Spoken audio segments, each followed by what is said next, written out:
नमस्कार दोस्तों, कैसे हो आप सभी। तो मैं आशा करता हूं कि आप सभी स्वस्थ होंगे, अपना ध्यान रख रहे होंगे। तो दोस्तों, जैसे कि हम एडवांस सीरीज के अंदर गैस्ट्रो इंटेस्टाइनल जो सिस्टम है दोस्तों वो पढ़ रहे हैं, और मैंने आपको बताया भी था कि सिर्फ हम गैस्ट्रो इंटेस्टाइनल सिस्टम ही नहीं पढ़ेंगे, इसके साथ में मैं आपको जो न्यूट्रिशन जो सब्जेक्ट है वो पढ़ाऊंगा, उससे रिलेटेड जितने भी जो क्वेश्चन आएंगे वो पढ़ेंगे हम। इसके अलावा पूरा जो जीआई सिस्टम है वो तो पढ़ेंगे ही, और इसके अलावा जो फंडामेंटल से रिलेटेड जितने भी जो कुछ प्रोसीजर्स हैं जो कि जीआई सिस्टम से रिलेटेड हैं, उन सभी प्रोसीजर्स के बारे में भी हम क्या करेंगे, बात करेंगे। आज की जो हमारी क्लास है बहुत इंपॉर्टेंट होने वाली है। काफ़ी सारे प्रोसीजर बेस्ड जो क्वेश्चन है दोस्तों उनके बारे में बात करेंगे। जैसे कि हम एनजी ट्यूबिंग के बारे में बात करेंगे आज, ठीक है। इसके अलावा एनिमा के बारे में बात करेंगे, बैरियम जो एनिमा है उसके बारे में बात करेंगे। इसके अलावा हम पैरासेंटेसिस है उसके बारे में भी आज की क्लास में बात करेंगे, और एंडोस्कोपी के बारे में बात करेंगे। तो आज के जितने भी जो क्वेश्चन हैं, मैं ये कह रहा हूँ कि आज तक की जितनी भी क्लास है जो जीआई सिस्टम की, उसमें सबसे इंपॉर्टेंट क्लास होने वाली है हमारी आज की क्लास। और बहुत सारे जो क्वेश्चन हैं दोस्तों, सिर्फ हम जो इसमें पढ़ेंगे वो क्वेश्चन सॉल्व नहीं करेंगे, उसके अलावा भी बहुत सारे जो क्वेश्चन है दोस्तों मैं आपको बताऊंगा कि कहाँ से पूछे जाते हैं और कैसे क्वेश्चन इस एग्जाम में आ सकते हैं। तो ये हमारी आज 49वीं क्लास है दोस्तों। और अगर हम जीआई सिस्टम की बात करें तो जीआई सिस्टम की हमारी तीसरी क्लास है। एडवांस सीरीज एकदम बिल्कुल सिस्टमेटिक वे में मैं आपको लेके चल रहा हूँ। ऐसा नहीं है कि आप कोई भी क्वेश्चन उठा रहे हो, कहीं से भी पढ़ रहे हो। हाँ, जिन बच्चों का सिलेबस पूरा हो जाता है उनके लिए वो बेनिफिशियल है। मैं नहीं कह रहा कि वो क्लासेस खराब होती हैं, मैं कभी भी किसी की बुराई नहीं करता इस वे में। बट मैं ये कह रहा हूँ दोस्तों कि जो बच्चा जिसका सिलेबस पूरा नहीं हुआ है और वो एक नए तरीके से पढ़ना चाहता है कि मैं सिस्टमेटिक वे में मैं चलूँ, तो उसके लिए हम एडवांस सीरीज आपके लिए लेके आए हैं। इसमें मैं आपको क्या क्या सब्जेक्ट पढ़ा चुका हूँ इसके बारे में बात करता हूँ। शुरू की लगभग जो 22 जो क्लासेस हैं दोस्तों, उसके अंदर मैंने आपको जो ओबीजी जो सब्जेक्ट है वो पढ़ाया है, वो आप देख सकते हो। इसके अलावा एंडोक्राइन सिस्टम करवाया है मैंने लगभग आपको 23वीं से 29वीं क्लास के बीच में। उसके बाद 29 से 42वीं जो क्लास है, लगभग 42-43 क्लास है, देख लेना एक बार आप। उसमें मैंने आपको नर्वस सिस्टम, आई और जो ईयर है दोस्तों उसके बारे में हमने क्या किया है, बात की है। इसके अलावा हमने पढ़ा है नर्वस सिस्टम, और नर्वस मैंने लिखा दिया sorry.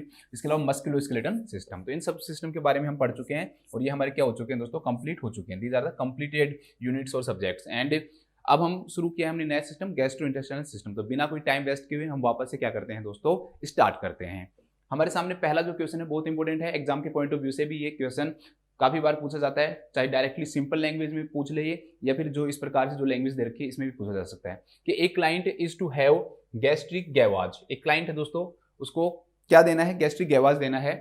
In which position should the nurse place the client when the nasogastric tube is being inserted. तो जो नर्स है दोस्तों, उसको क्लाइंट को कौन सी पोजीशन में देना, मतलब कौन सी पोजीशन देनी चाहिए जब हम क्या कर रहे हैं, एनजी ट्यूब इंसर्ट कर रहे हैं। तो ये पोजीशन पूछ रहे हैं कि एनजी ट्यूब के द्वारा कौन सी पोजीशन दी जाती है, जब हम एनजी ट्यूब इंसर्ट करते हैं उस समय कौन सी पोजीशन दी जाती है। तो इसमें दे रखा है, पहला सुपाइन पोजीशन दी जाती है, सेकंड दे रखा है दोस्तों मिड फाउलर पोजीशन देखी जाती है, थर्ड हाई फाउलर दी जाती है, और फोर्थ जो है दोस्तों दैट इज ट्रेंडलैंड बर्ग जो पोजीशन है वो दी जाती है। तो बिल्कुल फैक्चुअल क्वेश्चन आपको पता होना चाहिए इसके बारे में क्या है। तो हम बात करते हैं बिना कोई टाइम वेस्ट के हुए एनजी ट्यूब के बारे में। सबसे पहला जो इसमें जो टर्म आया है दोस्तों दैट इज गैस्ट्रिक गैवाज। तो गैस्ट्रिक गैवाज को हम ट्यूब फीडिंग के नाम से भी जानते हैं। गैस्ट्रिक गैवाज जो है दोस्तों इसे हम ट्यूब फीडिंग के नाम से भी जानते हैं। अभी मैं और भी बात करूंगा इसके बारे में। गैवाज का मतलब होता है गिव, ऐसे याद रख लो आप, ठीक है। गैवाज का मतलब क्या हो गया, गिव हो गया, और लेवाज ले मतलब लेना, वहां पर हम कोई भी चीज क्या करते हैं दोस्तों, लेते हैं। अभी हम बात करेंगे कि लेवाज में क्या क्या चीज हम कर सकते हैं, ठीक है। जैसे गैस्ट्रिक जो डिकम्प्रेशन है वो किया जाता है, इरिगेशन या सक्शन, ऐसी जो चीजें होती है वो लेवाज कहलाती हैं।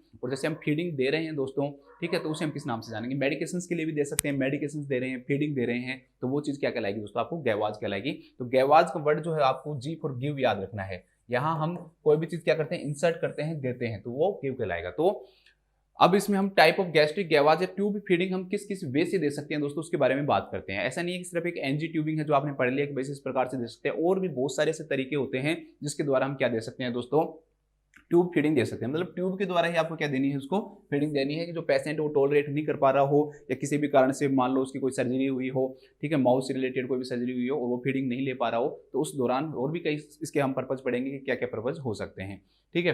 तो पहले मैं बात करता हूँ आपको कि भाई गैस्ट्रिक जो गैवाज दोस्तों, ये ट्यूब फीडिंग है वो कितने प्रकार की होती है। तो दो तो सबने पढ़ी हुई होती है। एक जो गैस्ट्रिक गैवाज है दोस्तों दैट इज एनजी ट्यूब।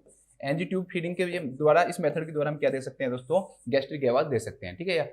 तो टाइप ऑफ मेथड्स लिख लो या टाइप्स लिख लो। तो एनजी ट्यूब, नेजोगैस्ट्रिक जो ट्यूब है इसके बारे में हम आगे बात भी करेंगे। तो एनजी ट्यूब के द्वारा हम क्या दे सकते हैं दोस्तों, क्या ट्यूब फीडिंग दे सकते हैं, मतलब क्लाइंट को फीड करवा सकते हैं, मेडिकेशंस भी दे सकते हैं, एस्पिरेशन को भी प्रिवेंट करता है ये, ठीक है। तो एनजी ट्यूब के द्वारा हम दे सकते हैं। इसके अलावा दोस्तों क्या आती है, नेजोगैस्ट्रिक ट्यूब के बाद नेजो इंटेस्टाइनल ट्यूब। इंटेस्टाइन, अब यहाँ पर हमने गैस्ट्रिक तक डाली थी ट्यूब, अगर इंटेस्टाइन तक जाएगी तो इंटेस्टाइनल ट्यूब्स डायरेक्ट भी बोल देते हैं, या फिर हम इसको क्या बोल सकते हैं दोस्तों, नेजो इंटेस्टाइनल ट्यूब के नाम से हम इसे जानते हैं। तो दूसरी ट्यूब आगे भाई इंटेस्टाइन तक पहुंचा रहे हैं, यहाँ पर नेजो गैस्ट्रिक है तो ये स्टोमक तक जाएगी, और इंटेस्टाइनल जो ट्यूब है दोस्तों वो कहाँ तक पहुंचेगी, आपकी इंटेस्टाइन तक पहुंचती है। इसके अलावा ईसोफेजोस्टोमी, ईसोफेजोस्टोमी, देखो दो वर्ड है इसके अंदर, ईसोफेगो मतलब ईसोफेगस, और स्टोमी का मतलब होता है दोस्तों ओपनिंग। तब कभी क्या हो कि भाई हम यहाँ से एंजी ट्यूब को क्या नहीं कर सकते दोस्तों, इंसर्ट नहीं कर सकते, तो डायरेक्टली हम ईसोफेगस के अंदर क्या डालते हैं दोस्तों, ट्यूब डालते हैं। तो इसे हम किस नाम से जानते हैं, ईसोफेजोस्टोमी के नाम से जानते हैं, या इसे हम सर्वाइकल ईसोफेजोस्टोमी भी बोलते हैं। ठीक है, इस रीजन है, सर्वाइकल रीजन है, तो इस रीजन के कारण इसे हम क्या बोलते हैं, सर्वाइकल ईसोफेजोस्टोमी के नाम से भी हम इसे जानते हैं। अब ऐसा तो है नहीं कि डायरेक्टली भाई यहाँ से डालेंगे, तो इसके लिए हमें क्या करना पड़ेगा दोस्तों, ओपनिंग करनी पड़ेगी, हमें ईसोफेगस के अंदर क्या करनी पड़ेगी, हमें ओपनिंग करनी पड़ेगी। तो ओपनिंग करके हम क्या करते हैं दोस्तों, ओपनिंग करेंगे यहाँ पे सर्जरी के द्वारा, एक ठीक है होल बनाएंगे, और उस होल के द्वारा हम ट्यूब को डालेंगे किसके अंदर, ईसोफेगस के अंदर, डायरेक्टली ईसोफेगस में डाला जाएगा, तो क्या कहलाएगा दोस्तों, ईसोफेजोस्टोमी कहलाता है। इसके अलावा दोस्तों आप जो स्टोमक है उसके अंदर डायरेक्टली बनाया जाए तो गैस्ट्रोस्टोमी कहलाएगा, ये क्या कहलाएगा, गैस्ट्रोस्टोमी। अगर स्टोमक के अंदर डाला जा रहा है दोस्तों ये ट्यूब, तो ये क्या कहलाएगा दोस्तों, आपका गैस्ट्रोस्टोमी कहलाएगा। इसके अलावा अगर ये जेजुनम में डाला जाता है, एक और होता है गैस्ट्रोस्टोमी में, एक तो सिंपल गैस्ट्रोस्टोमी होता है दोस्तों, एक प्रोसीजर होता है जिसे हम PES के नाम से जानते हैं, सॉरी PEG के नाम से जानते हैं इसे हम, तो इसे हम बोलते हैं फुल फॉर्म इसकी परक्यूटेनियस एंडोस्कोपिक गैस्ट्रोस्टोमी।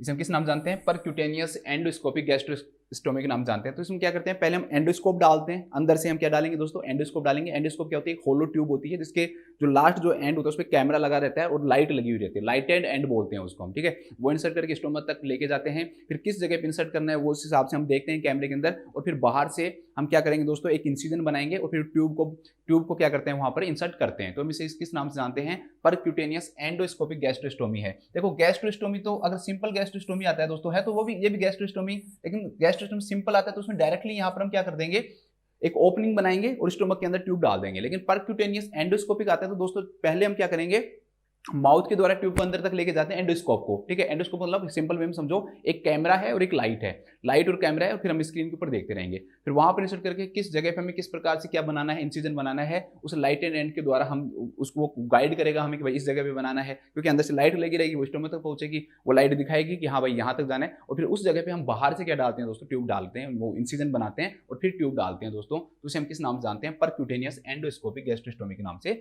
जानते हैं। एक जो डायरेक्टली हम क्या करें दोस्तों, जेजुनम के अंदर भी डालते हैं, जिसे हम जेजुनोस्टोमी के नाम से जानते हैं। तो कई सारे मेथड होते हैं, ऐसे नहीं है कि ट्यूब फीडिंग का आपने सिर्फ एक मेथड पढ़ लिया कि भाई एनजी ट्यूब होता है, और कई सारी ट्यूब्स भी क्या की जा सकती हैं दोस्तों, यूज की जा सकती है, जिसमें मैंने आपको बता दिया कि ये ट्यूब होती है एनजी ट्यूब, इंटेस्टाइनल ट्यूब्स भी बोलते हैं इनको हम डायरेक्टली, ठीक है। इसके अलावा ईसोफेजोस्टोमी हो गया आपका, इसके अलावा गैस्ट्रोस्टोमी, और एक गैस्ट्रोस्टोमी में भी इसका एडवांस जो वर्जन है वो that is percutaneous endoscopic gastrostomy, and last one is the jejunostomy. इसके बाद में हम बात करते हैं नेक्स्ट, तो मेन जो आता है दोस्तों हमारा वो कौन सा आता है, आपका एनजी ट्यूब आता है। लेकिन उससे पहले हम बात करते हैं दोस्तों कि हमारे जो मोस्ट इंपॉर्टेंट जो है इसके अंदर जो हम पढ़ेंगे वो मेनली दो हम ज्यादा इंपॉर्टेंट है हमारे एग्जाम के लिए। एक तो एनजी ट्यूब के बारे में आ जाता है, एक इंटेस्टाइनल जो ट्यूब है दोस्तों उनके बारे में भी ये पूछ लेते हैं कि कौन कौन सी इंटेस्टाइनल या नेजो इंटेस्टाइनल जो ट्यूब है दोस्तों वो यूज की जाती है। तो दो हो गई, एक एनजी ट्यूब और एक नेजो इंटेस्टाइनल ट्यूब या इंटेस्टाइनल ट्यूब। तो नेजो गैस्ट्रिक मतलब नोज से डालेंगे कहाँ तक पहुंचेगी, गैस्ट्रो मतलब स्टोमक तक पहुंचेगी ये।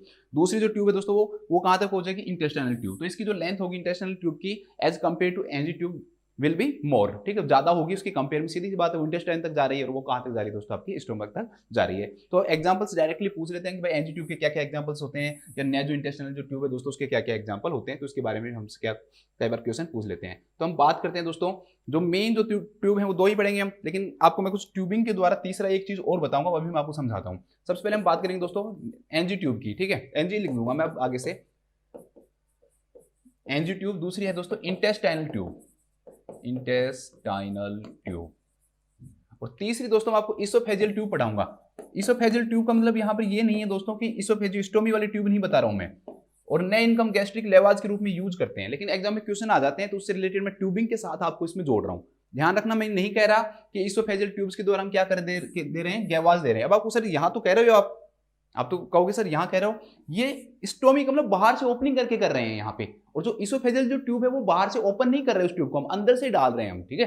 अंदर से हम किसके द्वारा डाल रहे हैं दोस्तों, जैसे माउथ के द्वारा हम अंदर डाल रहे हैं उस ट्यूब को, तो वो वाली जो ट्यूब है, और इसको आप दोनों को कभी भी मिक्स मत करना। इसोफेजियोस्टोमी का मतलब क्या है कि इसोफेगस के अंदर हम क्या करेंगे दोस्तों, ओपनिंग बनाएंगे, ओपनिंग बना के इसोफेगस के अंदर डालेंगे। जबकि यहाँ पर मैं बात करूंगा दोस्तों इन ट्यूब की, इसोफेजियल ट्यूब्स की, ये जो ट्यूब्स होती हैं दोस्तों, ये अंदर हम क्या करते हैं, माउथ के द्वारा क्या करते हैं, इंसर्ट करते हैं। माउथ के द्वारा हम क्या करेंगे, इनको इंसर्ट करेंगे। तो फिर इन्हें किस नाम से जानेंगे दोस्तों, इसोफेजियल ट्यूब के नाम से इन्हें जानेंगे, ठीक है। मेन माउथ के द्वारा ही करते हैं, कुछ रेयर केस के अंदर ही नेजल का हम क्या करते हैं, यूज करते हैं। मेनली हम माउथ के द्वारा ही इसोफेजियल ट्यूब्स को इंसर्ट करते हैं। लेकिन ये जो इसोफेजियल जो ट्यूब है दोस्तों, ध्यान रखना, इसोफेजियल जो ट्यूब है उनका हम फीडिंग देने में यूज नहीं करते हैं, और इसोफेजियोस्टोमी जो ट्यूब है उनका हम फीडिंग देने के लिए क्या करते हैं, यूज करते हैं, ठीक है। इसका क्या यूज है वो भी मैं आपको भी बताऊंगा, जब आपको और ज्यादा क्या हो जाएगा, क्लियर हो जाएगा। तो बस डायरेक्टली आपको एग्जांपल है ना दोस्तों, वो पूछ लेते हैं एग्जाम के अंदर। तो एग्जांपल थोड़ा सा आप ध्यान रख लेना भाई, जो एनजी ट्यूब है उसके क्या क्या एग्जांपल होते हैं। तो ये दो प्रकार की एनजी ट्यूब होती है दोस्तों मेनली, वो एक आपको पढ़नी है लेविन ट्यूब, और एक जो ट्यूब पढ़नी है आपको दोस्तों, that is Salem sump tube.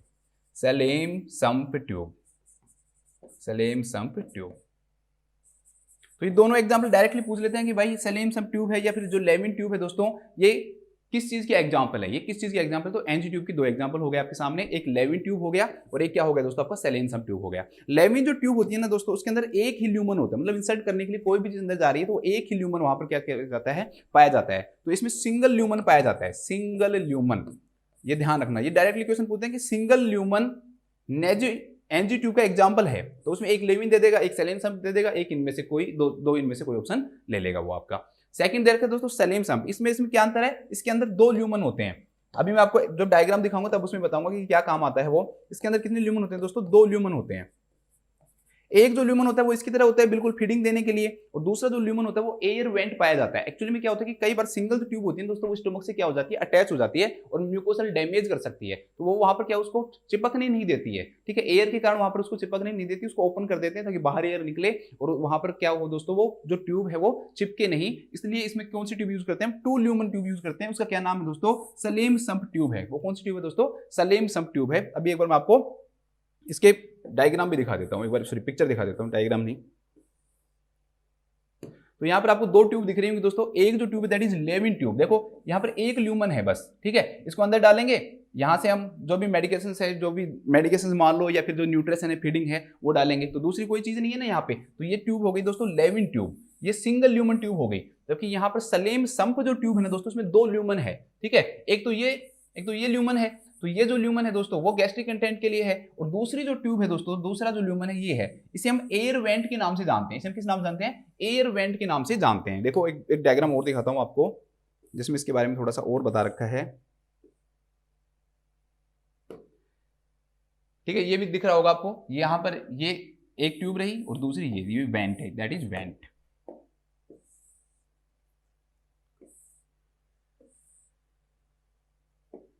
ये डायग्राम देखो इसमें, तो इसमें दे रखा है कि एक जो ट्यूब होती है जो सक्शन के लिए, मेडिकेशन देने के लिए, फीडिंग देने के लिए, ठीक है, देने के लिए, निकालने के लिए, दोनों में यूज करेंगे। और एक जो होता है दोस्तों, इसके अंदर क्या होता है, एयर वेंट होते हैं। एक क्या होता है दोस्तों, इसमें एयर वेंट होता है। ये क्या काम करता है कि जो स्टोमक की लाइनिंग के ऊपर जो एनजी ट्यूब है वो दोस्तों वो चिपके नहीं, वहां पर चिपके नहीं, तो उसको रोकने का क्या करता है, ये काम करता है। तो एयर वेंट के फंक्शन भी मान लो आपको कोई पूछ ले तो वो भी आपको क्या होना चाहिए दोस्तों, पता होना चाहिए। तो दो ट्यूब हमने पढ़ ली अभी तक। बस मेन चीज आपको एग्जांपल पता होना चाहिए और इनके ल्यूमन पता होनी चाहिए। हमारे इतने ज्यादा डिटेल में नहीं आएगा कि भाई कोई किसी भी लेवल के ऊपर क्वेश्चन को लेके चले जाएंगे। मेन दो चीजें आपको पता होनी चाहिए कि एक तो इस मेन क्वेश्चन क्या बना कि लेविन ट्यूब है, कैसी है, सिंगल ल्यूमन है, एनजी ट्यूब है। दूसरा सलेम सम्प ट्यूब है दोस्तों, कैसी है, तो Salem sump two lumen tube है। और एक जो ल्यूमन है वो क्या काम आता है, एयर वेंट का काम करता है, जिससे कि जो ट्यूब है दोस्तों स्टोमक के ऊपर जाकर क्या नहीं होती, चिपकती नहीं है, वो उसको रोकने का काम करता है वहां पे, ठीक है। इसलिए इसे हम एयर वेंट के नाम से जानते हैं। तो एयर वेंट का क्या करती है दोस्तों, वो काम करती है। इसके बाद इंटेस्टाइनल जो ट्यूब आती है दोस्तों, वो किसके अंदर डाली जाएंगी, इंटेस्टाइन के अंदर डाली जाती है। तो इन्हें हम किस नाम जानते हैं, इंटेस्टाइनल ट्यूब के नाम से जानते हैं। इसमें से तीन ट्यूब आती है। इसमें एक जो ट्यूब आती है दैट इज कैंटोर ट्यूब, ठीक है। नाम जरूर याद रख लेना, और भी ज्यादा नहीं हो तो कम से कम नाम तो आपको पता ही होना चाहिए। एक कैंटोर ट्यूब है दोस्तों, एक है हैरिस ट्यूब, एक क्या है दोस्तों, हैरिस ट्यूब है। और एक जो ट्यूब आपकी Miller Abbott tube, Miller Abbott tube, Miller Abbott tube. तो तीन ट्यूब हो गए आपके सामने, एक कैंटोर, एक हैरिस और एक Miller Abbott tube. Centaur, Harris और मिलर एबोट। अब ये एक ल्यूमन, यहाँ पे भी एक ल्यूमन, और इसमें कितने ल्यूमन पाए जाते हैं दोस्तों? 2 ल्यूमन। बस इतना याद रख लो, इतना ज्यादा डिटेल में जाने की जरूरत नहीं है, नहीं कोई एग्जाम में ऐसा कोई क्वेश्चन पूछा जाएगा। सिंपल याद होना चाहिए कि इंटेस्टाइनल ट्यूब कौन कौन सी हैं। तो एक तो कैंटोर होती है, एक हैरिस होती है, और एक मिलर एबोट ट्यूब होती है। कैंटोर में एक ल्यूमन होता है, हैरिस में भी एक ल्यूमन होता है, और मिलर एबोट ट्यूब के अंदर भी कितना होता है दोस्तों? 2 ल्यूमन होते हैं, एक नहीं होता। अब देखो एक बार मैं पिक्चर तो दिखाई देता हूं आपको। पिक्चर से चीजें क्या होती है, थोड़ी सी क्लियर हो जाती है ना, इसलिए वो जरूरी होती है आपको। ये वाली जो ट्यूब है दोस्तों, इसके अंदर 2 ल्यूमन है, देखो आप, ठीक है। तो 2 ल्यूमन होने के कारण ये कौन सी ट्यूब हो गई? मिलर एबोट ट्यूब हो गई। इंटेस्टाइनल ट्यूब है और 2 इसके अंदर क्या है दोस्तों? ल्यूमन है। तो इसे हम किस नाम जानते हैं? मिलर एबोट ट्यूब के नाम से जानते हैं। हमारी जो प्रोसीजर बेस्ड क्लास आएगी एनजी ट्यूब की, उसमें हम और भी ज्यादा डिटेल में एक एक को आपको बता देंगे, है ना। अभी इतना ज्यादा, बहुत ज्यादा हम एक एक को लेने का वैसे मुझे नहीं लगता मेरे अकॉर्डिंग कि भाई हम एक एक में भी इतना डिटेल में पढ़ें। एनजी ट्यूब के पार्ट्स पूछते हैं, बाकियों के जो पार्ट्स है दोस्तों वो आपसे इतने पूछते नहीं है वो एग्जाम में, ठीक है। ये वाले जो ट्यूब है वो भी सेम उसी की तरह है, लेकिन यहाँ पर क्या है? सिंगल ल्यूमन है, ठीक है। ये कैंटोर ट्यूब है, that is the Centaur tube. Centaur tube में क्या होता है? सिंगल ल्यूमन होता है, ठीक है। सिंगल ल्यूमन होता है किसके अंदर? कैंटोर के अंदर। तो कैंटोर ट्यूब में ध्यान रखना, सिंगल ल्यूमन होता है, ठीक है। और यहाँ पर मिलर एबोट जो ट्यूब है दोस्तों, मिलर एबोट ट्यूब के अंदर कितने होते हैं? 2 ल्यूमन होते हैं। तो बस इसको थोड़ा सा ध्यान रख लेना कि मिलर एबोट के अंदर दोस्तों, मिलर एबोट जो ट्यूब है उसके अंदर 2 ल्यूमन होते हैं, और यहाँ पे इसके अंदर 1 ल्यूमन। एक हैरिस का भी एक आपको पिक्चर दिखा देता हूँ, इतना इसमें दिख नहीं रहा, ये भी सिंगल ल्यूमन ही है, ठीक है। ये भी ट्यूब दोस्तों आपकी सिंगल ल्यूमन ही ट्यूब है, और यहाँ पर ये सिंगल ल्यूमन ट्यूब है। ये कौन सी ट्यूब है आपकी? हैरिस ट्यूब है, बस हैरिस ट्यूब।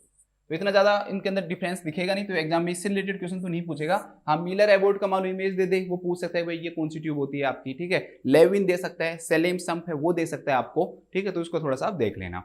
तो मेन चीज क्या है दोस्तों कि आपको नाम पता होना चाहिए और कौन से टाइप की और कितने ल्यूमन है, बस इससे रिलेटेड ही क्वेश्चन आते हैं। इससे ज्यादा डिटेल में क्वेश्चन जाएगा नहीं आपका।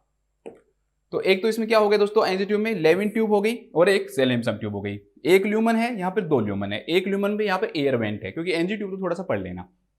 इंटेस्टाइनल ट्यूब में नाम याद रख लो, ल्यूमन याद रख लो। कैंटोर है, सिंगल ल्यूमन है, हैरिस है, सिंगल ल्यूमन है, और मिलर एबोट जो ट्यूब है दोस्तों दैट इज डबल ल्यूमन, ठीक है। इसके बाद में ईसोफेजियल ट्यूब। ये ट्यूब फीडिंग के लिए यूज नहीं हो रही है, मैं पहले फिर से बता रहा हूँ कि जो मैंने ईसोफेजियल स्टोमी ट्यूब बताया वो फीडिंग के लिए यूज होती है। ये दोस्तों मेनली ईसोफेजियल जो ट्यूब है ये ईसोफेजियल वेरिसेज के लिए यूज करते हैं मेनली, ठीक है। मेन जो पर्पज है ना वो ईसोफेजियल वेरिसेज है। तो इसोफेगस के अंदर मान लो दोस्तों कि जो डायलेशन होने के कारण ब्लड वेसल्स का क्या होने लग जाए? ब्लीडिंग होने लग जाए, तो उसे हम किस नाम जानते हैं? इसोफेजियल वेरिसेज के नाम से जानते हैं। अब उस ब्लीडिंग को प्रिवेंट करना जो है ना वो मेन पर्पज होता है। वो ट्यूब क्या कहलाती है दोस्तों? आपकी इसोफेजियल ट्यूब कहलाती है। अब यहाँ पर आपको बस 2 ही ट्यूब याद रखनी है। एक जो ट्यूब याद रखनी है जिसने शायद सबने नाम सुना हुआ होता है इसका, ठीक है, सबने इसका नाम सुना हुआ होता है। बताओ कौन सी ट्यूब है? सैंक्सटेकन ब्लैकमोर ट्यूब, ठीक है।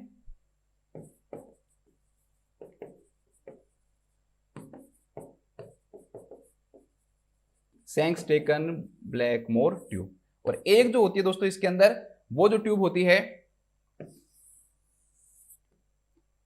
वो होती है मिनेसोटा ट्यूब। दूसरी जो ट्यूब होती है दैट इज मिनेसोटा ट्यूब, ठीक है। तो एक सैंक्सटेकन ब्लैकमोर हो गई और दूसरी जो ट्यूब होगी दैट इज मिनेसोटा ट्यूब। बस नाम जरूर याद रख लेना। और मेनली किस में यूज होती है? ये इसोफेजियल वेरिसेज में यूज होती है। तो मैंने यहाँ पर आपको बता दिया फीडिंग के साथ ही इनके बारे में। अभी एक बार मैं थोड़ा सा सैंक्सटेकन ब्लैकमोर ट्यूब और इसके बारे में बताता हूँ। यहाँ पर सैंक्सटेकन ब्लैकमोर ट्यूब में दोस्तों 3 ल्यूमन पाए जाते हैं, जबकि मिनेटोमा में 4 पाए जाते हैं, ठीक है। सैंक्सटेकन ब्लैकमोर जो है वो कॉम्पिटेटिव एग्जाम की दृष्टि से भी इंपॉर्टेंट है। आपसे कोई इमेज देके वो पूछ सकता है कि ये कौन सी ट्यूब है, तो थोड़ा सा इस पे जरूर फोकस कर लेना, इसको मत भूलना आप, ठीक है। मिनेसोटा दोस्तों उसमें कितने ल्यूमन पाए जाते हैं? आपके 4 ल्यूमन पाए जाते हैं। सैंक्सटेकन में एक्चुअली में 2 तो क्या पाए जाते हैं? बैलून पाए जाते हैं, इन्फ्लेशन बैलून पाए जाते हैं, ठीक है, जो कि ब्लीडिंग को रोकने के लिए क्या हो जाएंगे? नीचे जाएंगे, हम उनको इन्फ्लेट करेंगे, तो इन्फ्लेट करके वो क्या होगा? फूलेंगे। तो जो दीवार है जहां से ब्लीडिंग हो रही है, जो वॉल है दोस्तों, जो लेयर है, उस लेयर पे जाकर ये चिपकेंगे इन्फ्लेट होने के कारण, ठीक है। जैसे आपने बैकरी बैलून पढ़ा था ओबीजी के अंदर, तो वो जैसा काम करता है वही ऐसा काम ही ये करेगा। तो जब ये क्या होगा? फूलेगा, मतलब इन्फ्लेशन होगा, उसके कारण जहां पर जो वॉल से जिससे ब्लीडिंग हो रही है दोस्तों वो क्या हो जाती है?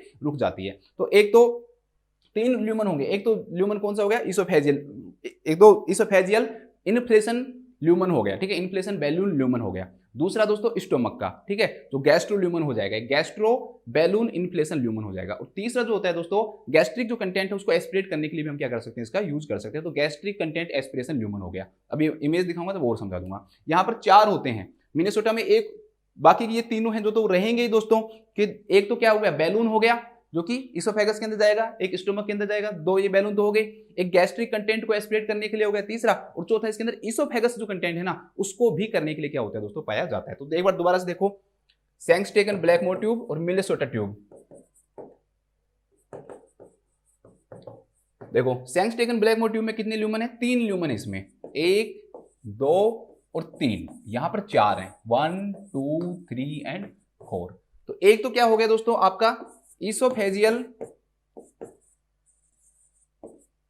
इन्फ्लेशन, मतलब कि फूलना, जैसे गुब्बारा फूलता है वैसे inflation, balloon lumen, balloon lumen, ठीक है। एक गैस्ट्रो, तो स्टोमक भी लिखा हो सकता है, गैस्ट्रो लिखा हो सकता है, gastro inflation, inflation balloon lumen, balloon lumen. तीसरा गैस्ट्रिक कंटेंट को एस्पिरेट करने के लिए, ठीक है, तो gastro aspiration lumen, aspiration lumen. तो इसमें ये 3 तो रहेंगे, ये 3 के साथ में चौथा जो रहता है ना दोस्तों, वहां पर इसोफेजियल को भी एस्पिरेशन करने के लिए होता है, तो इसोफेजियल, इसोफेजियल एस्पिरेशन ल्यूमन। अभी आपको मैं एक बार इमेज दिखा देता हूं ताकि और ज्यादा समझ में आपको आए इससे।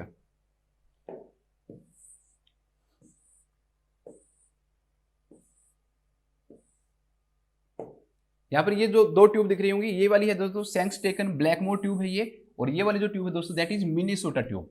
तो सैंक्सटेकन ब्लैकमोर ट्यूब के अंदर कितने पोर्ट हैं दोस्तों, यहाँ पर 3 पोर्ट हैं, ठीक है, 3 पोर्ट यहाँ पे बने हुए हैं। तो 3 पोर्ट कौन कौन से हैं, एक तो गैस्ट्रिक के लिए एक ही रहेगा सक्शन करने के लिए, गैस्ट्रिक कंटेंट को एस्पिरेट करने के लिए, सक्शन करने के लिए एक ही रहेगा, और बाकी की 2, एक किसको इन्फ्लेट करने के लिए, गैस्ट जो इसोफेगस वहां पर इन्फ्लेट होने के लिए, और एक कहां पर इन्फ्लेट होता है दोस्तों आपका स्टोमक में होता है, स्टोमक के जो स्टार्टिंग जो पार्ट है वहां पे होता है। तो एक हो गया, 3 हो गए, तो एक जो गैस्ट्रिक सक्शन के लिए, और 2 हो गए एक गैस्ट्रिक और इसोफेजियल जो बैलून है उन इनके इन्फ्लेशन के लिए। यहाँ पर 4 होंगे, यहाँ पर आपको दिखाई दे रहे होंगे 4 हैं, ये 1 ये 2 ये 3 और ये 4। तो एक गैस्ट्रिक सक्शन हो गया, एक इसोफेजियल सक्शन हो गया, और 2 मैंने आपको बताए हैं इसोफेजियल बैलून हो गया, और एक क्या हो गया दोस्तों, गैस्ट्रिक बैलून हो गया। तो इस प्रकार से यहाँ पर 4 ल्यूमन होते हैं। तो ये थोड़ा सा ध्यान रख लेना, पोर्ट्स भी लिखा हुआ सकता है, ल्यूमन भी लिखा हुआ सकता है कि कितने पोर्ट्स होते हैं या कितने ल्यूमन्स होते हैं, तो ये क्वेश्चन आपसे पूछ सकता है, तो थोड़ा सा इसको भी देख लेना। और ये मेनली ब्लीडिंग के केसेज में क्या करते हैं दोस्तों, हम यूज करते हैं, ठीक है। तो ये इंपॉर्टेंट है, थोड़ा सा इनको ध्यान रखना। ये एग्जाम्पल है, टफ भी होते हैं ये, लेकिन एक ही जगह अगर आपने लिख ली ना दोस्तों तो आपको जल्दी क्या हो जाते हैं, याद हो जाते हैं। अब हम आते हैं आगे से एनजी ट्यूब पे। अब हम पढ़ते हैं दोस्तों एनजी ट्यूब के बारे में। तो इसका तो नाम ही है एनजी ट्यूब। तो एनजी ट्यूब का मतलब क्या होगा,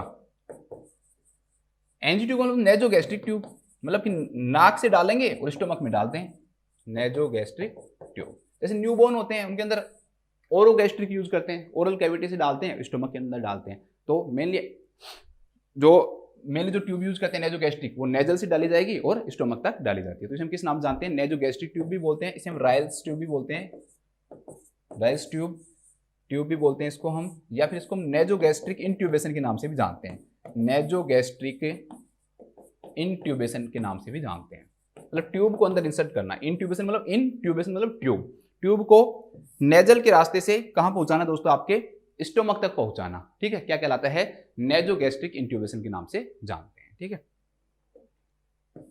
इसके बाद में दोस्तों नेजोगैस्ट्रिक जो ट्यूब है उसके क्या पर्पज होते हैं, नेजोगैस्ट्रिक जो ट्यूब है उसके क्या क्या पर्पज होते हैं उनके बारे में बात करते हैं। तो एक तो नेजोगैस्ट्रिक ट्यूब का क्या पर्पज हो गया दोस्तों, अभी पढ़ा आपने गैवाज, मतलब कि ट्यूब फीडिंग देने के लिए, हमें किसी भी क्लाइंट को क्या देना है दोस्तों, फीडिंग देना है, तो उसके लिए यूज होगा। साथ में मेडिकेशन एडमिनिस्ट्रेशन, मेडिकेशंस भी तो दे सकते हैं ना, उसके द्वारा हम मेडिकेशंस को क्रश करके हम उसको दे देते हैं, चूरा बना के मेडिकेशंस को पानी के साथ घोल के, और फिर हम क्या दे देते हैं दोस्तों, जो मेडिकेशन है उसको एडमिनिस्ट्रेट कर सकते हैं, किसके द्वारा, एनजी ट्यूब के द्वारा। तो मेडिकेशन एडमिनिस्ट्रेशन भी हम यूज कर सकते हैं। ये दोस्तों एस्पिरेशन के जो रिस्क है ना उसको भी प्रिवेंट करती है। जब एनजी ट्यूब डाल देते हैं तो जो स्टोमक का जो कंटेंट है वो तो धीरे धीरे निकलता रहता है, तो वो वापस जो कंटेंट है दोस्तों उसका रिगर्जिटेशन होकर वो कहाँ नहीं जाएगा, आपके लंग्स के अंदर नहीं जाएगा। तो एस्पिरेशन के जो चांसेस है उसको भी क्या करता है, ये प्रिवेंट करता है। तो decrease the risk of aspiration, decrease the risk of aspiration. अब दे तो लिया, अब ले भी लो, तो गैस्ट्रिक लेवाज, मतलब गैस्ट्रिक जो कंटेंट है दोस्तों उनको बाहर निकालना क्या कहलाता है, गैस्ट्रिक लेवाज कहलाता है। अब गैस्ट्रिक जो लेवाज है दोस्तों, इसमें कई चीजों से क्वेश्चन पूछ सकते हैं। आपको गैस्ट्रिक लेवाज नहीं लिखेगा वो, तो क्या लिख सकता है वो, तो आपको लिख सकता है स्टोमक डीकंप्रेशन, स्टोमक डीकंप्रेशन। तो स्टोमक डिकम्प्रेशन का मतलब क्या होता है दोस्तों, स्टोमक के अंदर पाया जाने वाला जो कंटेंट है उसको बाहर निकालना, जिसके अंदर जो फीडिंग है वो भी हो सकता है, जो भी हमने खाया पिया है, जो भी उसके अंदर है कंटेंट है वो भी हो ही सकता है, और साथ में दोस्तों गैस भी हो सकती है। ध्यान रखना, गैस या जो एयर है उसको भी बाहर निकाला जा सकता है, किसके द्वारा, गैस्ट्रिक लेवाज के द्वारा। तो स्टोमक जो डिकम्प्रेशन है दोस्तों वो भी यूज करते हैं। इसके अलावा कैसे यूज कर सकते हैं हम, इसको सक्शन भी लिखवा सकता है, ठीक है आपको, मतलब गैस्ट्रिक सक्शन का मतलब ये हो गया कि वहां का जो कंटेंट है दोस्तों उसको हम क्या कर रहे हैं, बाहर निकाल रहे हैं, वहां का कंटेंट है दोस्तों उसको हम क्या कर रहे हैं, बाहर निकाल रहे हैं। तो इस प्रकार से भी आपसे क्वेश्चन पूछा जा सकता है। बस ये 4 पढ़ लो बहुत है आपके लिए, गैवाज, लेवाज, मेडिकेशन और एस्पिरेशन, ठीक है, गैवाज, लेवाज, मेडिकेशन और एस्पिरेशन, खत्म। अब हम बात करते हैं दोस्तों प्रोसीजर की, किसकी, प्रोसीजर में हम क्या करेंगे। तो सबसे पहले कोई भी प्रोसीजर हो दोस्तों, आपको क्लाइंट को क्या करना है, प्रोसीजर को एक्सप्लेन करना है कि भाई ये करेंगे हम, ये करने जा रहे हैं, क्या पर्पज है हमारा, क्यों कर रहे हैं हम, कैसे करेंगे हम, क्या क्या चीज यूज करेंगे हम, तो वो सब क्या कहलाता है दोस्तों उसका। तो सबसे पहले हम क्या करेंगे, explain the procedure to the client, explain the procedure to the client. मतलब हमारा जो पेशेंट है, हमारा जो क्लाइंट है, बिजनेस में यूज करते हैं वैसे क्लाइंट वर्ड बिजनेस के अंदर, लेकिन हम यूज कर रहे हैं यहाँ पे। तो हम प्रोसीजर क्या करेंगे दोस्तों, एक्सप्लेन करेंगे, किसको, हमारे पेशेंट को, हमारे क्लाइंट को। बहुत इंपॉर्टेंट क्वेश्चन है दोस्तों, पोजीशन से रिलेटेड, डायरेक्टली पूछ लेते हैं कि कौन सी पोजीशन देते हैं, ठीक है। तो ध्यान रखना, जब भी हम इंसर्ट करने जा रहे होते हैं तो उस समय कौन सी पोजीशन देते हैं दोस्तों, हम हाई फाउलर पोजीशन देते हैं, हाई फाउलर पोजीशन। तो ये जरूर ध्यान रखना, बहुत इंपॉर्टेंट क्वेश्चन है कि कौन सी पोजीशन देते हैं, ठीक है। डायरेक्टली आपसे पूछ सकता है कि इसके अंदर कौन सी पोजीशन देते हैं, तो हाई फाउलर जो पोजीशन है दोस्तों वो प्रोवाइड करते हैं हम इसके अंदर। तो पोजीशन से रिलेटेड भी आपसे क्वेश्चन पूछा जा सकता है, तो थोड़ा सा इसको ध्यान रखना। इसके बाद में दोस्तों क्या करेंगे, एक्सप्लेन कर दिया, अब हमें कितनी ट्यूब अंदर डालनी है। एनजी ट्यूब आपके पास है, उसकी पूरी लेंथ है मान लो, ठीक है, और उस लेंथ में से हमें कितनी ट्यूब दोस्तों अंदर डालनी है पेशेंट के अंदर नेजल कैविटी के द्वारा, तो उसको हम क्या करेंगे, पहले मीजर करेंगे। डालने से पहले क्या करेंगे हम दोस्तों, मीजर करते हैं, तो उसे हम किस नाम जानते हैं, measuring the length of the tube. तो एनजी जो ट्यूब है दोस्तों उसकी लेंथ को हम क्या करते हैं, मीजर करते हैं। तो इसके लिए एक फॉर्मूला होता है जिसे हम नेक्स के नाम से जानते हैं, NEX। तो NEX का मतलब क्या होता है, N का मतलब होता है दोस्तों कि जो टिप ऑफ द नोज है वहां से उसको मेजर करने स्टार्ट करेंगे, tip of the nose, N for knows, या ब्रिज ऑफ द नोज भी लिखा हुआ सकता है। टिप नहीं लिखेगा तो क्या लिखेगा, ब्रिज लिखेगा, bridge of the nose. E for ear lobe,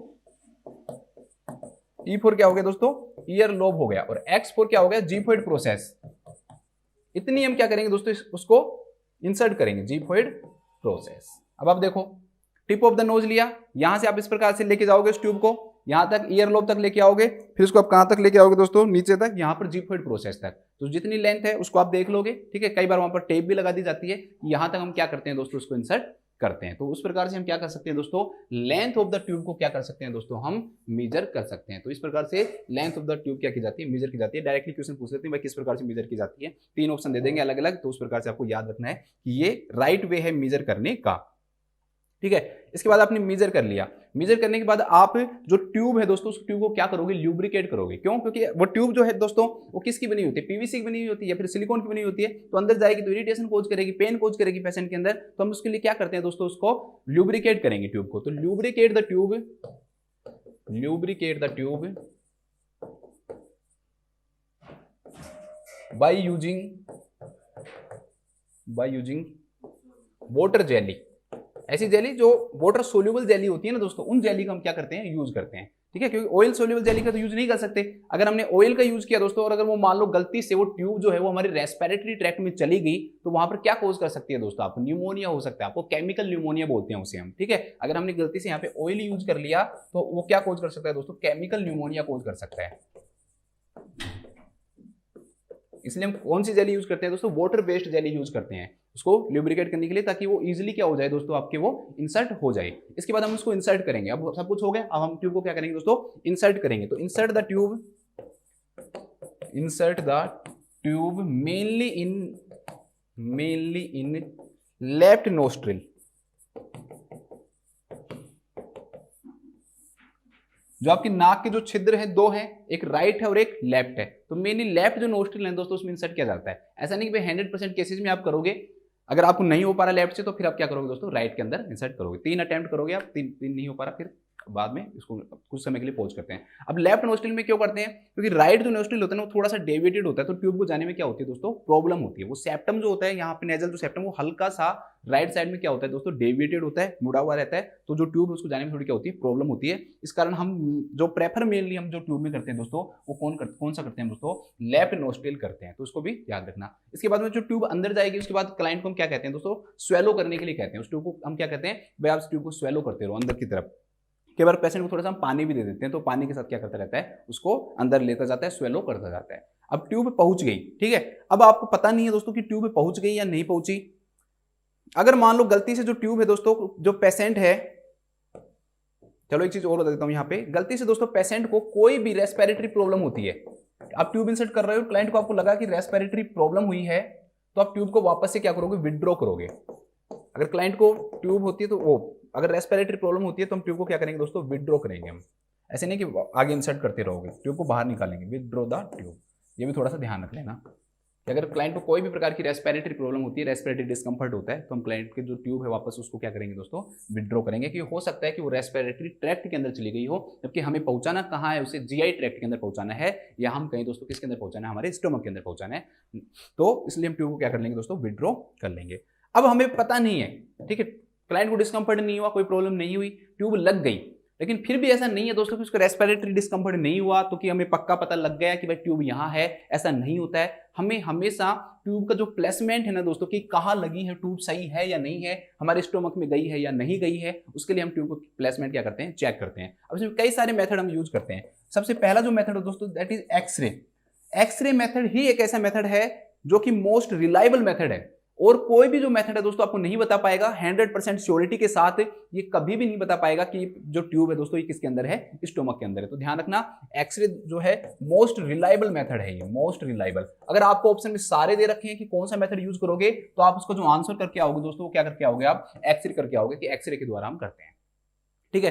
इसके अलावा दोस्तों हम क्या करते हैं, दूसरा हम सीरीज लेंगे, सीरीज के द्वारा हम लगभग 10 ml सीरीज लेकर उसमें से क्या करेंगे दोस्तों, कंटेंट है उसको क्या करेंगे, बाहर निकालेंगे, एस्पिरेट करेंगे, और उस एस्पिरेट करके दोस्तों चेक करेंगे पीएच को, ठीक है। Check the pH of gastric content, gastric content, gastric content को बाहर निकालेंगे, फिर उसकी पीएच चेक करेंगे, ठीक है। लिटमस जो पेपर आता है, उस लिटमस पेपर का यूज करेंगे, पीएच देखेंगे कि वो एसिडिक है, बेसिक है, और अगर ये पीएच दोस्तों 4 से कम आती है, कितने से कम आती है, 4 से कम आती है दोस्तों, तो ये शो करता है कि वो जो ट्यूब है वो किसमें है, स्टोमक में है। लेकिन मैं फिर भी बता रहा हूं कि ये भी रिलायबल मेथड नहीं है, ठीक है, ये भी रिलायबल मेथड नहीं है। मेन जो रिलायबल मेथड इसमें विश्वास कर सकते हैं 100% दोस्तों, दैट इज एक्सरे। वो क्या है दोस्तों, आपका एक्सरे है, ठीक है। तो check the pH of the gastric content, तो गैस्ट्रिक कंटेंट की जो पीएच है दोस्तों वो चेक करेंगे। थर्ड जो मेथड आता है that is continuous bubbling method, continuous bubbling method. Continuous bubbling method में क्या करेंगे दोस्तों, हम एक बाउल लेंगे, एक प्याली लेंगे, उस प्याली के अंदर जो ट्यूब है उसके लास्ट जो एंड है उसको डालेंगे, और जो पानी अगर उसके अंदर बबल्स उठते हैं, कंटिन्यूअस क्या आ रहे हैं उसके अंदर बबल्स आ रहे हैं, तो ये दिखाता है कि वो किसमें है, रेस्पिरेटरी ट्रैक्ट के अंदर है, क्योंकि वहां एयर है ना, तो वो रेस्पिरेटरी ट्रैक्ट के अंदर क्या करता है, उसको शो करता है। अगर बबल्स नहीं है तो ये शो करता है कि वो किसके अंदर है, गैस्ट्रिक कंटेंट के अंदर है। ये भी एक रिलायबल मेथड नहीं है। और चौथा जो मेथड है इसे हम कहते हैं वूस मेथड, वूस मेथड। इस मेथड में क्या करते हैं दोस्तों, हम एक सीरीज लेते हैं, और उस सीरीज से क्या करेंगे, उस सीरीज के जो प्लंजर है उसको बाहर निकालेंगे, मतलब पूरा बाहर नहीं, लास्ट तक लेके आएंगे, तो उससे क्या हो जाएगी, एयर आ जाएगी। एयर आने के बाद हम स्टेथोस्कोप लगाएंगे, स्टोमक का जो रीजन है वहां पर स्टेथोस्कोप को प्लेस करेंगे, प्लेस करने के बाद में हम जो सिरिंज है तो उसको प्लंजर को एकदम से क्या करेंगे, पुश करेंगे, ताकि वो एयर जाए। और एयर जाने के बाद में दोस्तों स्टेथोस्कोप पे जैसे एयर गई तो स्टोमक के पास वो आवाज आ रही है नहीं आ रही, और वो जो साउंड जो होती है वो वूस साउंड होती है। कैसी आवाज आती है, जैसे आवाज आती है ना एकदम से पास होती है तेज, तो वो वूस साउंड सुनाई देती है। इसलिए इस मेथड को किस नाम से जानते हैं दोस्तों, वूस मेथड के नाम से जानते हैं। तो इसमें हम क्या करते हैं दोस्तों,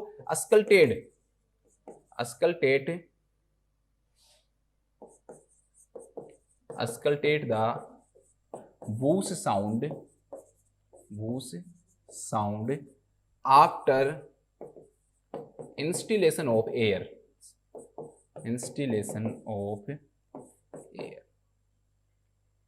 एयर को इंस्टॉल करने के बाद में हम वूश साउंड को क्या करते हैं, अस्कल्टेट करते हैं, किसके द्वारा, बाय यूजिंग स्टेथोस्कोप के द्वारा यूज करते हैं। तो इसे हम किस नाम जानते हैं, वूश मेथड के नाम से जानते हैं, ठीक है। ये भी बिल्कुल रिलायबल मेथड नहीं है।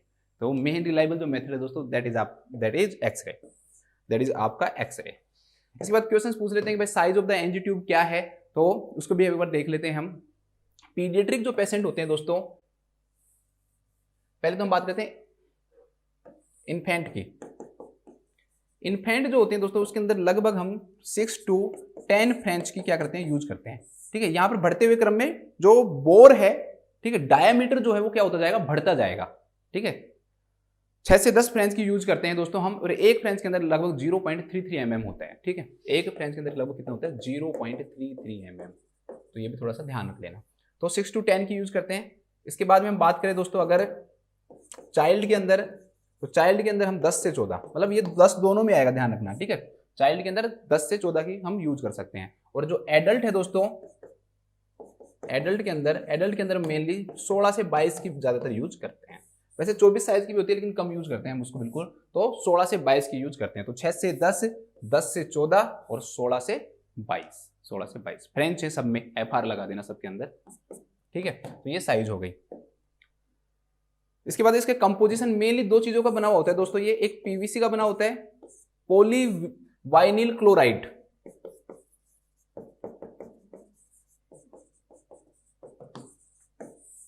या फिर सिलिकॉन का बना हुआ होता है, सिलिकॉन का। पॉलीवाइनिल क्लोराइड जो है दोस्तों ये मेनली 2 वीक तक ही यूज करते हैं हम, इससे ज्यादा नहीं। फिर इसको वापस से निकाल कर हमें नई ट्यूब डालनी पड़ती है। ठीक है, ये लंबे समय के लिए यूज कर सकते हैं, 6 वीक तक। इसको हम 6 वीक तक क्या कर सकते हैं दोस्तों, यूज कर सकते हैं। जबकि पीवीसी को हम सिर्फ और सिर्फ 2 वीक से कम यूज करते हैं। जैसे 2 वीक हो जाएंगे हमें ट्यूब को वापस निकाल कर नई ट्यूब क्या करनी पड़ती है दोस्तों, प्लेस करनी पड़ती है। जबकि सिलिकॉन जो ट्यूब है उसको लंबे समय तक हम चला सकते हैं। तो ये भी थोड़ा सा देख लेना। मैं आपको हर चीज बता दूंगा, शायद ही कुछ नहीं बचेगा कि आप इसमें पढ़ो और फिर बाद में आपको मिले नहीं। इसके अलावा दोस्तों अब फीडिंग पे आ जाते हैं कि हम किस प्रकार से क्या दे सकते हैं, फीडिंग दे सकते हैं। तो कई सारी फीडिंग आती है दोस्तों इसके अंदर। जैसे मेन जो आती है that is bolus feeding.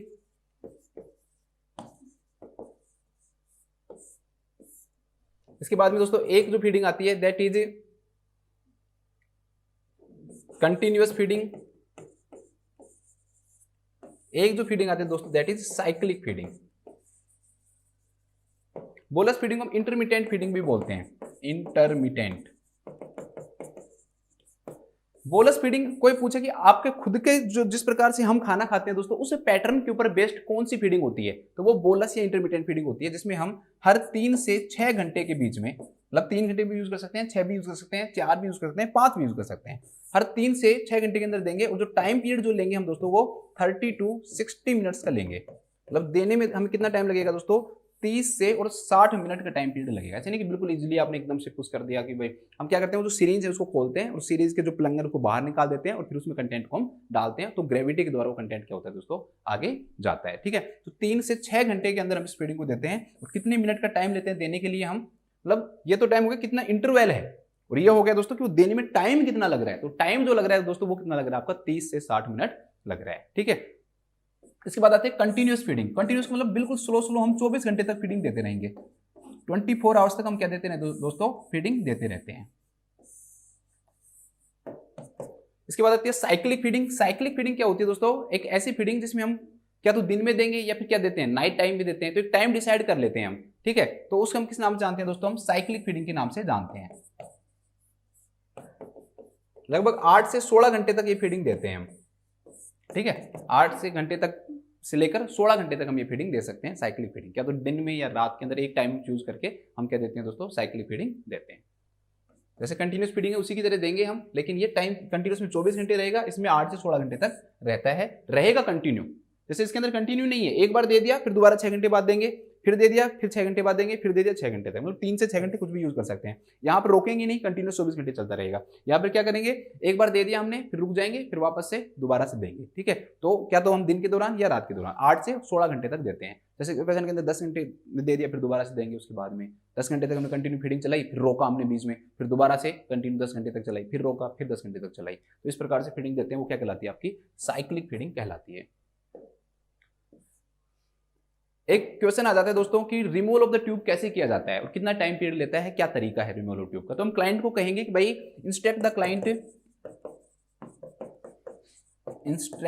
Client to take deep breath and hold it and gently remove the tube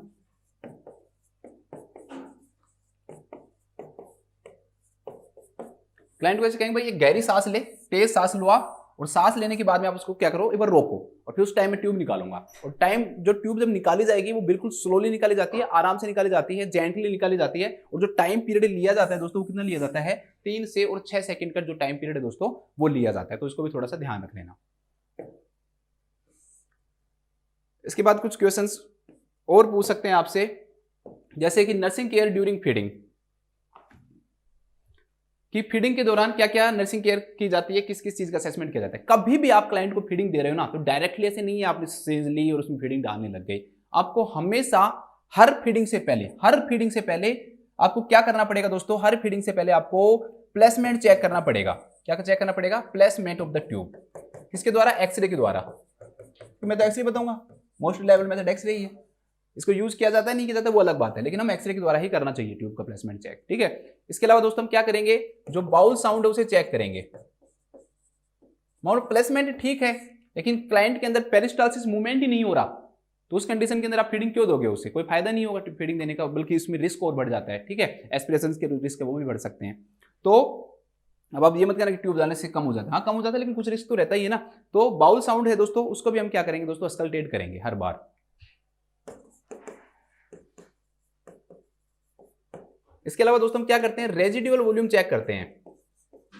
residual volume का मतलब आपने पहली जो फीडिंग दी थी उसको देने के बाद में बचा हुआ जो भी पार्ट है, जो स्टोमक के अंदर जो भी कंटेंट बचा हुआ है ना आप फीडिंग देने से पहले, वो सब क्या है, रेजिडुअल वॉल्यूम है। आपने अभी फीडिंग देने स्टार्ट कर रहे हो आप, तो उससे पहले आपको देखना है कि भाई फीडिंग देनी है कितनी देनी है, तो उसे हम किस नाम, स्टोमक के अंदर कितना कंटेंट बचा हुआ है वो आपको देखना है। तो आप सारे कंटेंट को बाहर निकालने की कोशिश करोगे, तो जो बाहर निकाला जा रहा है, जो वॉल्यूम बाहर आ रही है दोस्तों, उसे ही हम किस नाम से जानते हैं, उसे ही हम रेजिडुअल वॉल्यूम के नाम से जानते हैं। उसे हम किस नाम से जानते हैं दोस्तों, रेजिडुअल वॉल्यूम के नाम से जानते हैं। तो placement of the tube x-ray द्वारा चेक करोगे, बाउल साउंड है जो अस्कल्टेट करोगे, रेजिडुअल वॉल्यूम। रेजिडुअल वॉल्यूम आपको ये भी बताएगी दोस्तों कि जो क्लाइंट है उसके अंदर ये एब्जॉर्प्शन हो पा रहा है नहीं हो पा रहा। मतलब आपने चेक किया और पूरा कंटेंट पिछली फीडिंग का अभी तक स्टोमक में पड़ा हुआ है, तो इसका मतलब वो जो कंटेंट जो उसने पिछली फीडिंग में लिया था वो क्या नहीं हो रहा दोस्तों, एब्जॉर्ब भी नहीं हो रहा।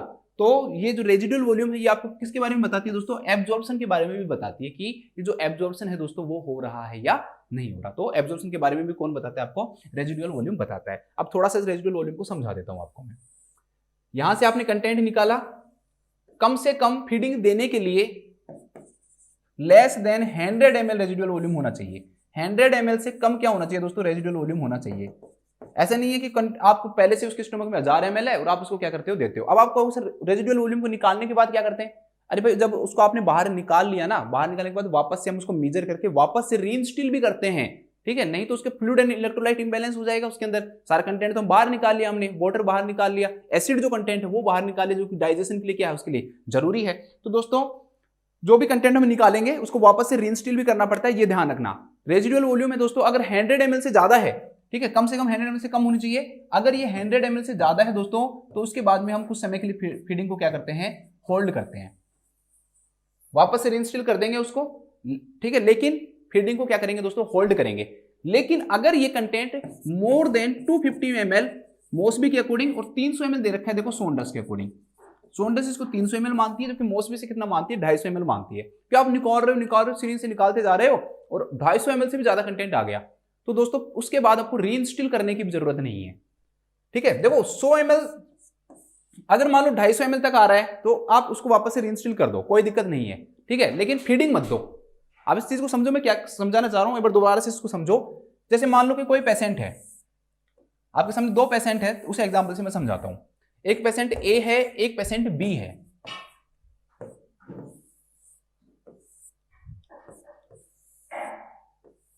ए पेशेंट का आपने जितना भी गैस्ट्रिक कंटेंट है दोस्तों उसको आपने निकाला।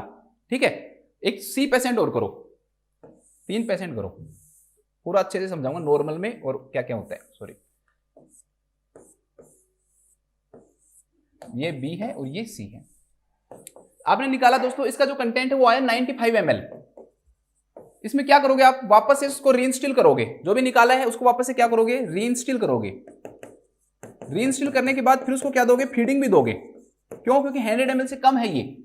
दूसरा जो क्लाइंट है दोस्तों उसका क्या आया, उसके आया मान लो कि 150 ml आया। इसमें क्या करोगे, रीइंस्टॉल करोगे, रीइंस्टॉल तो इसमें भी करोगे, ऐसे नहीं कि वापस से छोड़ दोगे बाहर, वापस नहीं डालोगे, वापस से रीइंस्टॉल करोगे, लेकिन फीडिंग नहीं देंगे यहां पे हम, फीडिंग उसको नहीं देंगे हम यहां पर, क्योंकि फीडिंग को हम होल्ड करेंगे कुछ समय के लिए, क्योंकि अभी है उसकी कंटेंट तो जरूरत नहीं है उसको अभी।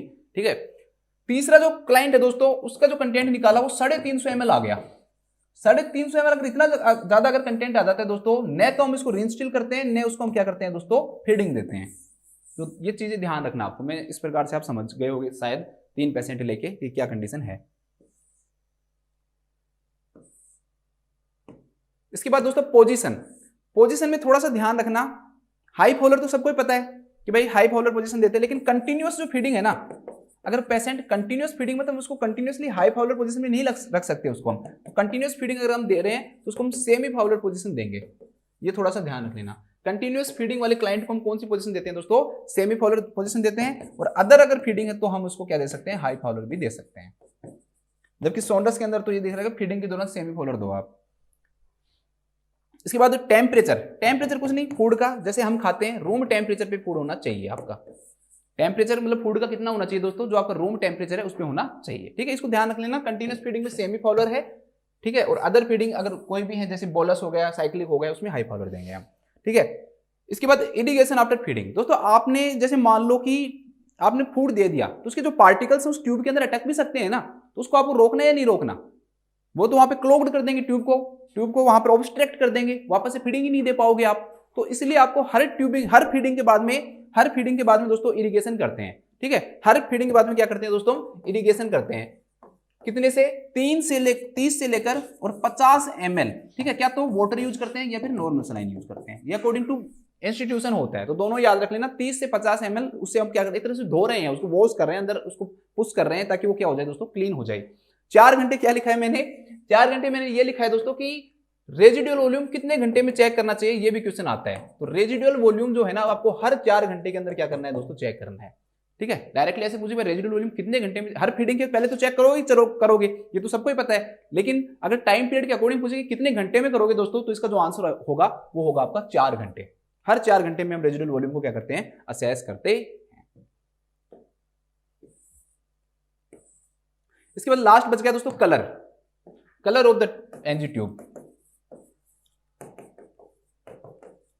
तो इसके कलर देखो 6, 8, 10, 12, 14, 16, 18, 20, 22 और 24, ऐसे हम क्या करते हैं, यूज करते हैं।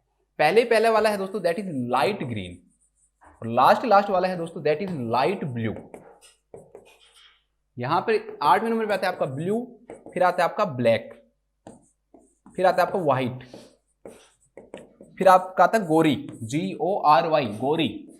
ठीक है, तो green, orange, red and yellow, और 22 नंबर आता है आपका वॉयलेट। 22 नंबर क्या आता है आपका, वॉयलेट आता है। तो इसको आपको ध्यान रखना है, ये तो आपको देखो याद ही करने पड़ेंगे, बस आप इसको याद रख सकते हो। 14, 16, 18, 20, इसको याद करने का मैंने आपको तरीका बता दिया, GORY। ठीक है, छठवा भी याद हो जाएगा, ये लाइट ग्रीन है, ये लाइट ब्लू है, फिर यहाँ ब्लू है, ये ब्लैक है। चलो एक बार मैं आपको इमेज भी दिखा देता हूँ, शायद इसमें भी दे रखा है। देखो 6 नंबर जो है लाइट ग्रीन है, फिर 8 नंबर ब्लू है, फिर ब्लैक है, फिर व्हाइट है, फिर green, orange, red, yellow, violet और लाइट ब्लू। तो इसे भी आप देख सकते हो। लास्ट बच रहा है बस, फिर उसके बाद खत्म है आपका। एक इसके हम पार्ट्स की बात करते हैं दोस्तों। ठीक है, तो पार्ट्स के अंदर क्या होता है कि पूरा का पूरा एक्सरे को आप कैसे असेस कर पाओगे, तो इसके ऊपर एक लाइन होती है, पूरी ट्यूब के ऊपर एक लाइन होती है जिसे हम रेडियो ऑप्टिक लाइन बोलते हैं। तो एक तो इस ट्यूब में क्या होती है, रेडियो ऑप्टिक लाइन होती है। अब जो कंटेंट जहां से एस्पिरेट होगा बाहर निकलेगा दोस्तों, उसे हम किस नाम से जानते हैं, लेटरल आई के नाम से जानते हैं। उसे हम किस नाम से जानते हैं, लेटरल जो आई है उसके नाम से जानते हैं। और यहां पर क्या होता है, आपका ड्रेनेज पोर्ट होता है, जहां से आप निकालते हो या डालते हो, लेवाज गेवाज करते हो, दैट इज ड्रेनेज पोर्ट। इसमें लॉक आता है तो विद लॉक। ठीक है, शायद आपको दिख रहा नहीं होगा, ये थोड़ा सा देखो, ये वाला पोर्ट यहां से इंसर्ट हुआ, यहां पे होल्स आता है, इसे हम लेटरल आई के नाम से जानते हैं। यहां पर पूरे के ऊपर एक लाइन होती है बीच में, एक कलर कोडिंग की लाइन भी होती है, ठीक है, ये भी ध्यान रखना, कलर भी पूरी लाइन होता है, तो इसे हम रेडियो ऑफ क्यू लाइन बोलते हैं। और एक यहाँ पर क्या होता है, ड्रेनेज पोर्ट होता है जिसके ऊपर कैप भी होती है, ठीक है, तो drainage port with cap, drainage, शायद अब कुछ बच नहीं रहा होगा दोस्तों, मैंने आपको हर चीज करवा दी है इससे रिलेटेड, एनजी ट्यूब से रिलेटेड शायद अब कुछ बच नहीं रहा होगा, लगभग लगभग आपको मैंने सब चीजें करवा दी हैं। अब हम क्वेश्चन पे आ जाते हैं।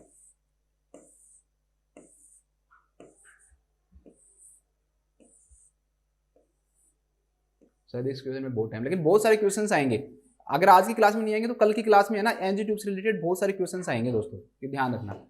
अब सिंपल सा क्वेश्चन है ये तो दोस्तों, इतनी सारी चीजें पढ़ी हैं तब तो ये कुछ भी नहीं है कि एनजी ट्यूब जब आप इंसर्ट कर रहे हो तो इंसर्ट करते समय आपको कौन सी पोजीशन देनी है, तो हाई फाउलर पोजीशन देते हैं। तो लिख लो, एनजी ट्यूब को इंसर्ट करते समय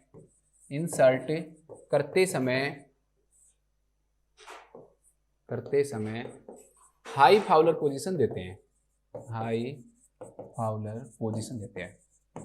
during insertion of NG tube we provide high Fowler position to the patient.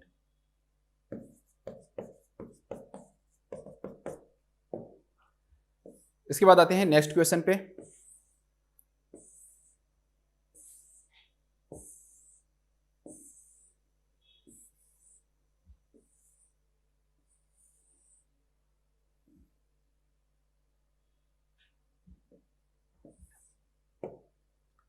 Next जो क्वेश्चन है that is related to stomach cancer, stomach cancer से रिलेटेड पढ़ते हैं हम।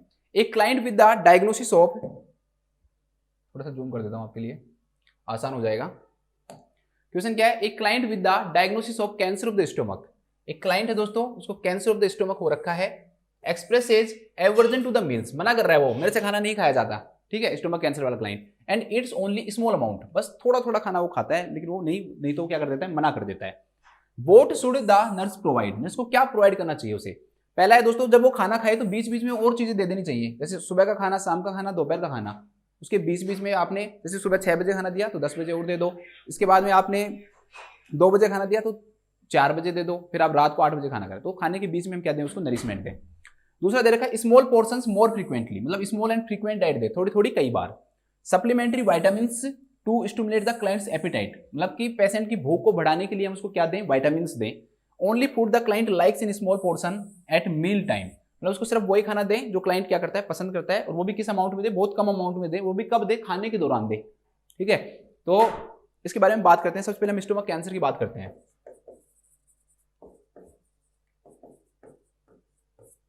स्टोमक कैंसर का जो क्वेश्चन आता है दोस्तों, वो मेनली रिस्क फैक्टर से आता है।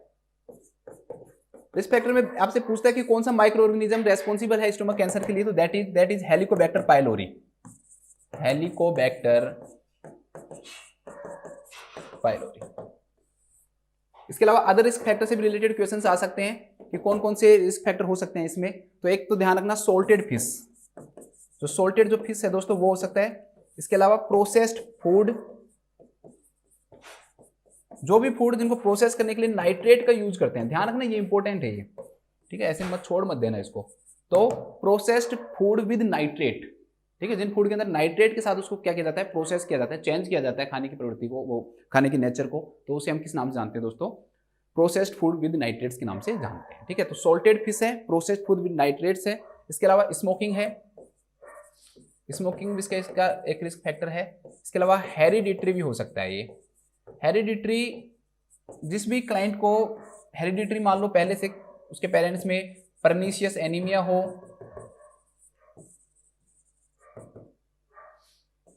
या अल्सरेटिव डिजीज हो, अल्सरेटिव डिजीज हो, तो ऐसे क्लाइंट के अंदर ये ज्यादा देखने को मिलता है। मेनली ये जो डिजीज होती है दोस्तों मैन के अंदर ज्यादा होती है वुमन की तुलना में, और लगभग 40 साल के बाद इसका इंसिडेंस क्या पाया जाता है, ज्यादा पाया जाता है। मैन के अंदर मोर होती है, तो मोर इन मैन देन वुमन, और 40 साल से ज्यादा की जो एज है दोस्तों उसमें पाया जाता है। मतलब ऐसे नहीं कि सब केस में 40 साल ज्यादा, लेकिन मोस्टली 40 साल से ज्यादा, ठीक है। इसके बाद में दोस्तों इसके हम मेटास्टेसिस की बात और कर लेता हूं आपसे थोड़ा सा। तो दो चीजों के द्वारा इसका मेटास्टेसिस होता है, ब्लड और लिम्फ, लिम्फेटिक्स लिख दो या लिम्फ लिख दो। ब्लड और लिम्फेटिक्स के द्वारा ये स्टोमक से और ऑर्गन पे पहुंचता है। कहां का पहुंचता है दोस्तों, ये आपका ईसोफेगस है वहां पहुंचता है, स्प्लीन, पैनक्रियाज,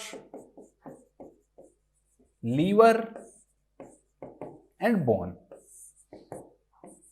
कहते हैं कि स्टोमक जो कैंसर है ना, उसके अंदर जो पेन है ना, मोस्टली पेशेंट को लास्ट में होता है। बहुत टाइम जब स्टोमक कैंसर एडवांस स्टेज में पहुंच जाता है तो कई बार क्लाइंट को पता ही नहीं चलता है और क्या हो चुका होता है, मेटास्टेसिस हो चुका होता है। लेकिन आप सोंडर्स के अंदर जब ये पढ़ोगे तो मैं आपको रियलिटी से वाकिफ कराना चाहता हूँ कि आप भाई ऐसे नहीं कि आप पढ़ो। मौसम में स्पष्ट दे रखा है कि एडवांस स्टेज के अंदर पेन होता है तो क्लाइंट को पता नहीं चलता, बाकी के सिम्टम्स आ जाते हैं उसके अंदर, कौन से आते हैं अभी बात करूंगा, लेकिन पेन एडवांस स्टेज के अंदर आता है तो उसे क्लाइंट को पता नहीं रहेगा भाई मेरे को कोई प्रॉब्लम है, तो उसे प्रॉब्लम नहीं है तो डॉक्टर को नहीं दिखाएगा, तो उसे क्या होता है, मेटास्टेसिस हो जाता है, तब उसको पता लगता है कि जब उसकी डायग्नोसिस होगी तो उस दौरान उसको पता लगता है कि स्टोमक कैंसर है। लेकिन पता नहीं क्यों सोंडर्स के अंदर ये अर्ली जो साइंस है उसके अंदर ले रखा है पेन के बारे में। इसके बाद में हम बात करते हैं दोस्तों इसके क्लिनिकल मैनिफेस्टेशन की। तो जो भी क्लिनिकल मैनिफेस्टेशन आप लिख सकते हो वो लिख दो, किससे रिलेटेड, भाई आपके खाने से रिलेटेड आपको क्या क्या हो सकता है वो सब लिख दो, ठीक है। तो ऐसे पेशेंट को क्या होगा दोस्तों, एक तो पेन होगा, इसके अलावा क्या होगा, एनोरेक्सिया होगा, एनोरेक्सिया। खाना नहीं खाएगा तो वेट लॉस होगा, वेट लॉस होगा तो उसके अंदर वीकनेस आएगी। खाना खा भी लिया तो नोजिया वोमिटिंग होगा।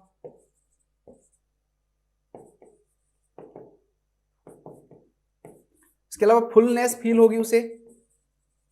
खाना उसका पचेगा नहीं तो डिस्पेप्सिया इंडाइजेशन होगा, डिस्पेप्सिया या इंडाइजेशन होगा।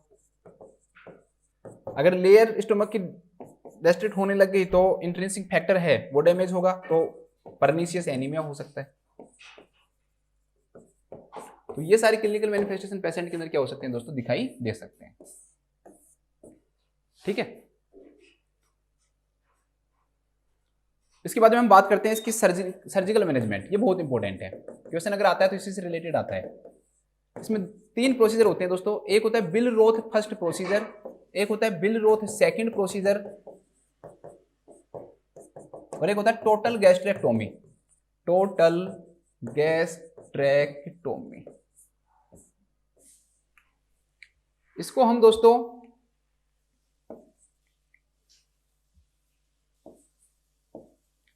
गैस्ट्रो ड्यूडेनोस्टोमी के नाम से भी जानते हैं। मतलब क्या करते हैं इसके अंदर कि पूरा जो स्टोमक उसको तो कट नहीं करते, लेकिन स्टोमक के एक पोर्शन को क्या कर देते हैं दोस्तों, कट कर देते हैं और फिर उसको ड्यूडेनम से क्या कर देते हैं, हम जोड़ देते हैं। तो इसे हम गैस्ट्रो ड्यूडेनोस्टोमी के नाम से भी जानते हैं। बिलरोथ सेकंड के अंदर क्या करेंगे, जो ड्यूडेनम है ना उसी को काट देंगे तो, और स्टोमक के, तो इसमें स्टोमक का लोअर जो पोर्शन है स्टोमक का उसको काटेंगे और उसको किससे जोड़ देंगे, ड्यूडेनम से जोड़ देंगे। कई बार ड्यूडेनम भी काट सकते हैं, ठीक है। यहां पर मेनली क्या होगा कि उसको स्टोमक के पोर्शन को काटेंगे, ड्यूडेनम को काट देंगे, तो गैस्ट्रोजेजिनोस्टोमी बोलते हैं इसे हम, गैस्ट्रोजेजिनोस्टोमी भी हम इसे बोलते हैं। इसके बाद नेक्स्ट आता है दोस्तों टोटल गैस्ट्रेक्टोमी। तो टोटल गैस्ट्रेक्टोमी में क्या होगा, पूरे स्टोमक को काट देंगे। तो जो इसोफेगस है ना, इसोफेगस को हम जेजुनम से जोड़ देते हैं, जेजुनोस्टोमी। या फिर कई बार कुछ केसेस के अंदर इसोफेगस को ड्यूडेनम को भी काटेंगे और स्टोमक को भी काटेंगे। यहाँ पर स्टोमक को पूरा रिमूव कर दिया इसलिए टोटल हो गया ये, साथ में ड्यूडेनम को भी काट सकते हैं, ठीक है। लेकिन कुछ केसेस ऐसे भी होते हैं जिसमें ड्यूडेनम को रख लिया जाता है। मोस्ट में ये दे रखा है स्पष्ट रूप से, और उन्होंने लिख रखा है कि ये इसोफेगो लिखो ना, इसोफेगो जेजुनोस्टोमी। तो इसोफेगो ड्यूडेनोस्टोमी भी हो सकता है ये, ड्यूडेनोस्टोमी। तो ध्यान रख लेना, पहले वाले पोर्शन में क्या कर रहे हैं हम, स्टोमक का जो लोअर पोर्शन है उसको क्या कर रहे हैं, हम कट कर रहे हैं और फिर इसको ड्यूडेनम से जोड़ रहे हैं। तो बिलरोथ फर्स्ट में गैस्ट्रोड्यूडेनोस्टोमी हो जाएगा। बिलरोथ सेकंड में क्या होगा कि इसको जेजुनम से जोड़ देंगे तो गैस्ट्रोजेजुनोस्टोमी हो जाएगा। और थर्ड में क्या होगा, टोटल गैस्ट्रेक्टोमी कर देंगे, पूरे स्टोमक को क्या कर देंगे दोस्तों, कट कर देंगे, तो इसोफेगो जेजुनोस्टोमी हो जाएगा। या फिर कुछ केसेस के अंदर मोस्टली यही होता है, अगर दोनों ऑप्शन मिले तो यही होगा, या फिर कुछ केसेस के अंदर ड्यूडेनम को रख लेते हैं, अगर सिर्फ स्टोमक को रिमूव करते हैं तो इसे हम इसोफेगो ड्यूडेनोस्टोमी के नाम से जानते हैं। अब हम पढ़ते हैं इस क्वेश्चन को। देखो अब ये नर्सिंग मैनेजमेंट से रिलेटेड है। कोई भी क्लाइंट है ना, ऐसा नहीं है कि ये इसमें कोई भी क्लाइंट है दोस्तों, अगर उसको इंडाइजेशन की प्रॉब्लम हो रही है, एवर्जन टू फूड है उसको, ठीक है, नोजिया हो रही है, वोमिटिंग हो रही है, तो उसके अंदर हम उसको ऐसे फुल डाइट नहीं देते हैं, फुल मील नहीं देते हैं, क्योंकि उसको वो डाइजेस्ट ही नहीं कर पाएगा, उसको खा भी नहीं पा रहा है। तो ऐसी कंडीशन के अंदर हम क्या करते हैं दोस्तों, ऐसे क्लाइंट के अंदर स्मॉल एंड फ्रीक्वेंट डाइट देते हैं। कैसी डाइट देते हैं, स्मॉल एंड फ्रीक्वेंट डाइट देते हैं। बाकी की डाइट क्यों नहीं देते हैं उनके बारे में मैं बात करता हूं आपके सामने। कि बाकी की डाइट हम क्यों नहीं दे रहे हैं। तो बाकी की डाइट इसलिए नहीं दे रहे दोस्तों, देखो इसमें नरिशमेंट बिटवीन मील्स, कि भाई स्मॉल अमाउंट ही खा रहा है तो नर्स को क्या करना चाहिए भाई, मील के बीच में नरिशमेंट देना चाहिए। अब एक बात बताओ, पहले तो आप उसको खाना दे रहे हो, खाने के बीच में भी उसे खाना दे रहे हो। नरिशमेंट मान लो हेल्दी पर्सन उसके लिए अच्छा होता है, ठीक है, हमारे लिए अच्छा है, हमें नरिशमेंट लेना चाहिए। बट जो पेशेंट मील्स भी नहीं खा पा रहा और आप उसको मील्स के बीच में नरिशमेंट दे रहे हो दोस्तों, तो वो उसको क्या नहीं कर पाएगा, डाइजेस्ट नहीं कर पाएगा, और ऐसे पेशेंट के अंदर डिस्पेप्सिया या इनडाइजेशन देखने को मिलेगा। डिस्पेप्सिया या इनडाइजेशन ऐसे पेशेंट के अंदर आपको देखने को मिलेगा। तो ये नहीं कर सकते हम, क्यों? क्योंकि वो खाना खा ही नहीं रहा है। तीसरा देखा, supplement the vitamins to stimulate the client's appetite. ऐसे कौन सी विटामिन है जो एपेटाइट को बढ़ाती है? कोई सी भी नहीं है। तो विटामिन्स देने से कभी भी पेशेंट की जो एपेटाइट है दोस्तों, भूख जो है वो नहीं बढ़ेगी। तो ये भी क्या हो गया, गलत हो गया। फोर्थ जो है वो क्या दे रखा, only foods the client likes. देखो इसमें सारी चीजें गलत दे रखी है, ये सेंटेंस तो महागलत सेंटेंस है। कैसे? देखो पहला दे रखा है only food the client likes, ये भी गलत है। भाई क्लाइंट जो लाइक करता है ना वही फूड दो।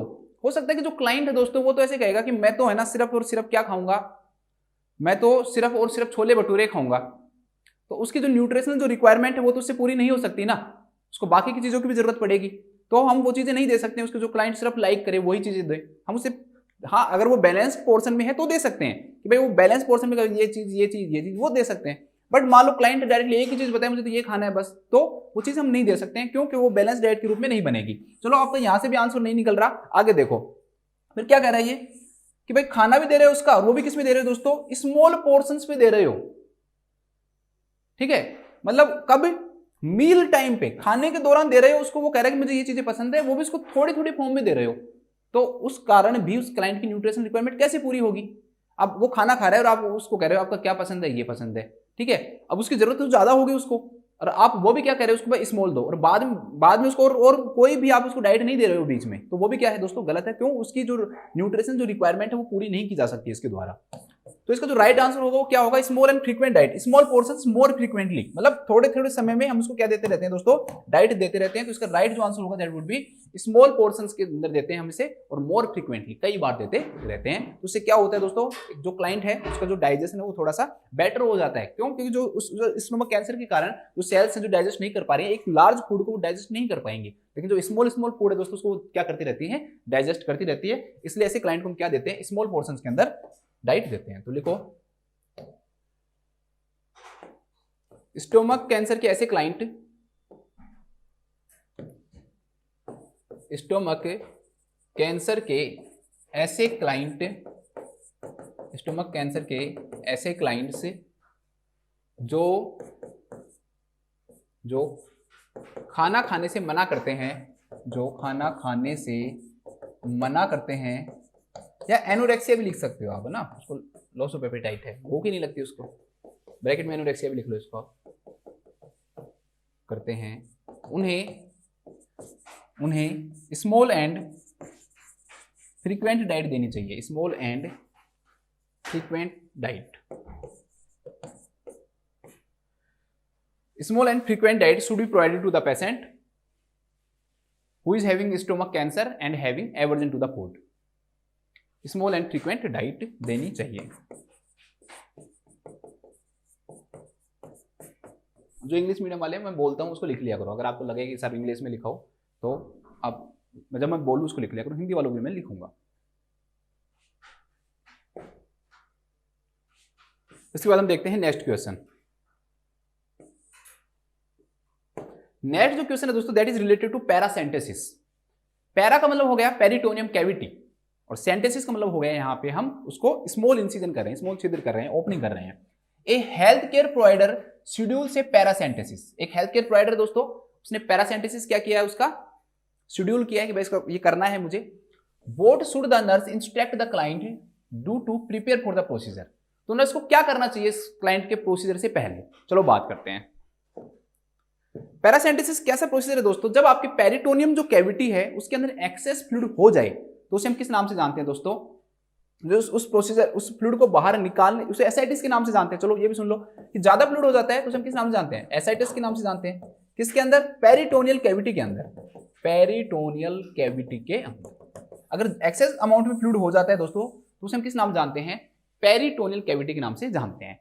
अब यूजिंग ए नीडल और catheter, the procedure by which using a needle और catheter we remove the excess fluid और excess fluid for therapeutic purpose and small fluid for diagnostic purpose is known as paracentesis। अभी समझा देता हूं इस sentence को। देखो ये ऐसा जरूरी नहीं होता, हमेशा ऐसा जरूरी नहीं होता कि आप बहुत सारा फ्लूइड ही निकालो, कि आप 1 से 2 लीटर फ्लूइड ही निकालो। ज्यादातर 1 से 2 लीटर फ्लूइड निकाला जाता है पैरासेंटेसिस में। जो पेरिटोनियल जो कैविटी है दोस्तों, इस कैविटी के अंदर ज्यादा फ्लूइड भर जाता है तो वो फ्लूइड निकाला जाता है। वो निकालना क्या कहलाता है? थेराप्यूटिक पर्पस कहलाता है। ट्रीटमेंट कर रहे हैं हम उसको, क्यों? उसका एब्डोमिनल जो प्रेशर वो क्या हो रहा है, बढ़ रहा है उससे, ठीक है, उसको प्रॉब्लम हो रही है हर चीज में, तो उसको बाहर निकालने के लिए जो ट्रीटमेंट कर रहे हैं वो थेराप्यूटिक पर्पस हो गया। जब भी हम थेराप्यूटिक पर्पस के अंदर पैरासेंटेसिस करेंगे तो हम एक लार्ज अमाउंट में फ्लूइड निकालेंगे। लेकिन हो सकता है दोस्तों हमें सिर्फ और सिर्फ वो फ्लूइड चाहिए, और हमें ये पता लगाना चाहिए उस फ्लूइड में कि कहीं उस क्लाइंट को किसी प्रकार का इंफेक्शन तो नहीं है, या उसकी सेल से कैंसर का भी पता लग सकता है कि उस क्लाइंट को किसी प्रकार का क्या नहीं है दोस्तों, कैंसर तो नहीं है। तो इन सब चीजों का पता लगाएंगे तो वो क्या हो जाएगा, डायग्नोस्टिक पर्पस, क्योंकि डायग्नोसिस करने के लिए कर रहे हैं हम। तो पैरासेंटेसिस 2 प्रकार का होता है दोस्तों। जब स्मॉल अमाउंट में फ्लूइड निकालेंगे तो थेराप्यूटिक, और अगर लार्ज अमाउंट में निकाल रहे हैं तो डायग्नोस्टिक, ठीक है। डायग्नोस्टिक पर्पस में ये है कि ज्यादा फ्लूइड निकाल रहे हैं तो उस कंडीशन में आप थोड़ा सा फ्लूइड थेराप्यूटिक के लिए भी भेज सकते हो। लेकिन सिर्फ और सिर्फ थेराप्यूटिक पर्पस है तो उसके लिए ऐसा नहीं कि आप ज्यादा फ्लूइड निकाल दोगे, तो वो चीज क्या हो जाएगी, गलत हो जाएगी, ठीक है। तो ध्यान रखना 2 प्रकार का हो सकता है, थेराप्यूटिक और डायग्नोस्टिक। मैं क्या कह रहा हूं, थेराप्यूटिक में तो भाई थोड़ा स्मॉल अमाउंट में फ्लूइड निकालेंगे, इसमें हम थेराप्यूटिक में हम लार्ज अमाउंट में फ्लूइड निकालेंगे, जबकि डायग्नोस्टिक में स्मॉल अमाउंट में फ्लूइड निकालते हैं, ठीक है। अब थेराप्यूटिक में जब हम लार्ज अमाउंट में फ्लूइड निकाल रहे हैं तो कई बार डॉक्टर टेस्ट के लिए भी भेज सकता है। तो थेराप्यूटिक जो पर्पस करते हैं उसमें डायग्नोसिस भी की जा सकती है उस फ्लूइड से, लेकिन जब डायग्नोस्टिक करेंगे तब थेराप्यूटिक नहीं कर सकते, मैं ये बताना चाह रहा हूं आपको। तो ये फ्लूइड को बाहर निकालना बाय यूजिंग द नीडल और कैथेटर, बस सिंपल सा प्रोसीजर है। नीडल और कैथेटर का हम क्या करेंगे दोस्तों, यूज करेंगे, और उस फ्लूइड को हम क्या कर रहे हैं, डायग्नोस्टिक और थेराप्यूटिक पर्पस से बाहर निकाल रहे हैं, ठीक है, विड्रॉ कर रहे हैं। तो इसे हम किस नाम से जानते हैं, पैरासेंटेसिस के नाम से हम इसे जानते हैं। It is also known as ascitic tapping, इसे हम एसाइटिस हो रहा है तो एसाइटिस टैपिंग के नाम से भी जानते हैं, इसे हम एसाइटिक टैपिंग के नाम से भी जानते हैं, ठीक है। टैपिंग ही बोलते हैं ज्यादातर हॉस्पिटल के अंदर, तो इसको जब यूज करते हैं तो वो एसाइटिक टैपिंग ही कहलाता है, ठीक है। तो इस प्रकार से ग्रेविटी का यूज करने के लिए हम क्लाइंट को कोशिश करते हैं कि वो कौन सी पोजीशन में आए दोस्तों, अपराइट पोजीशन। तो पोजीशन पूछ लेते हैं कि भाई कौन सी पोजीशन देते हैं, तो मेनली हम अपराइट पोजीशन में देना चाहिए ग्रेविटी का यूज करने के लिए। तो ये क्वेश्चन भी आ सकता है कि कौन सी पोजीशन देते हैं, अपराइट पोजीशन। कुछ केसेस में सुपाइन पोजीशन भी देते हैं, बट आपको याद रखना है अपराइट पोजीशन, ठीक है। अगर ऑप्शन में नहीं मिले तो आप सुपाइन पोजीशन कर सकते हो। इसके अलावा अब आपको एज ए नर्स क्या याद रखना है दोस्तों, भाई आप क्लाइंट को एक्सप्लेन करो प्रोसीजर, ये तो बताने की बात ही नहीं है, एक्सप्लेन द प्रोसीजर, ठीक है। क्लाइंट के वाइटल्स चेक करोगे, ये भी बताने की बात नहीं है आपको। क्लाइंट्स का जो इनटेक आउटपुट है वो भी चेक कर लिया जाता है कुछ केसेस के अंदर, और वेट जरूर चेक किया जाता है, वेट का जरूर ध्यान रखा जाता है दोस्तों। ध्यान रखना वेट और वाइटल्स, तो इनका तो आपको ध्यान रखना ही पड़ेगा। सबसे इंपॉर्टेंट बात, प्रोसीजर से हम क्लाइंट को हमेशा कहते हैं कि भाई प्रोसीजर से 5 मिनट पहले, कितने मिनट पहले, 5 मिनट पहले आप उसको कहते हैं कि आप क्या करके आओ, यूरिन करके आओ।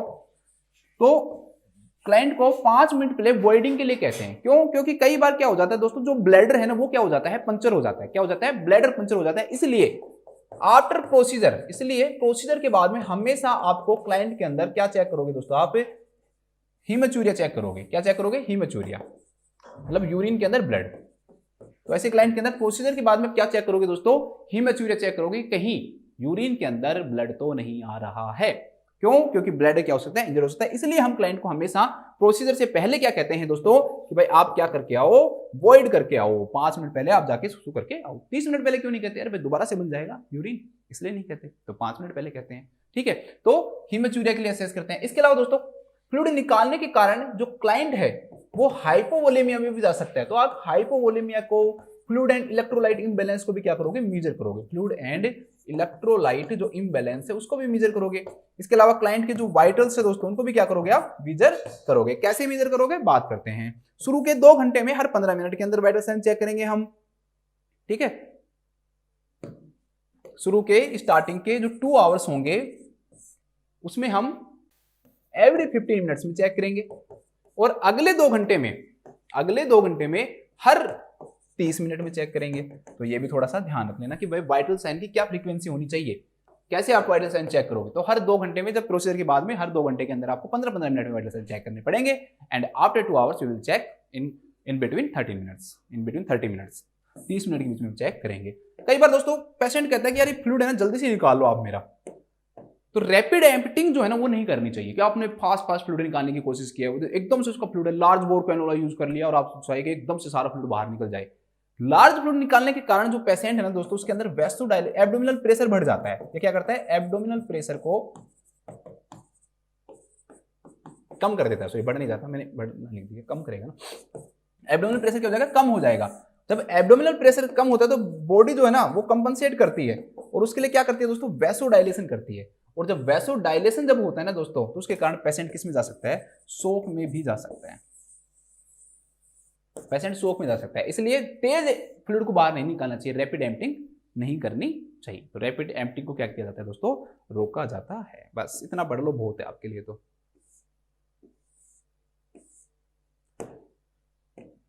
मोस्टली तो 4 लाइन पे दे रखा है पूरा प्रोसीजर ही। बस चलो देखो क्या करना चाहिए नर्स को इस प्रोसीजर से पहले।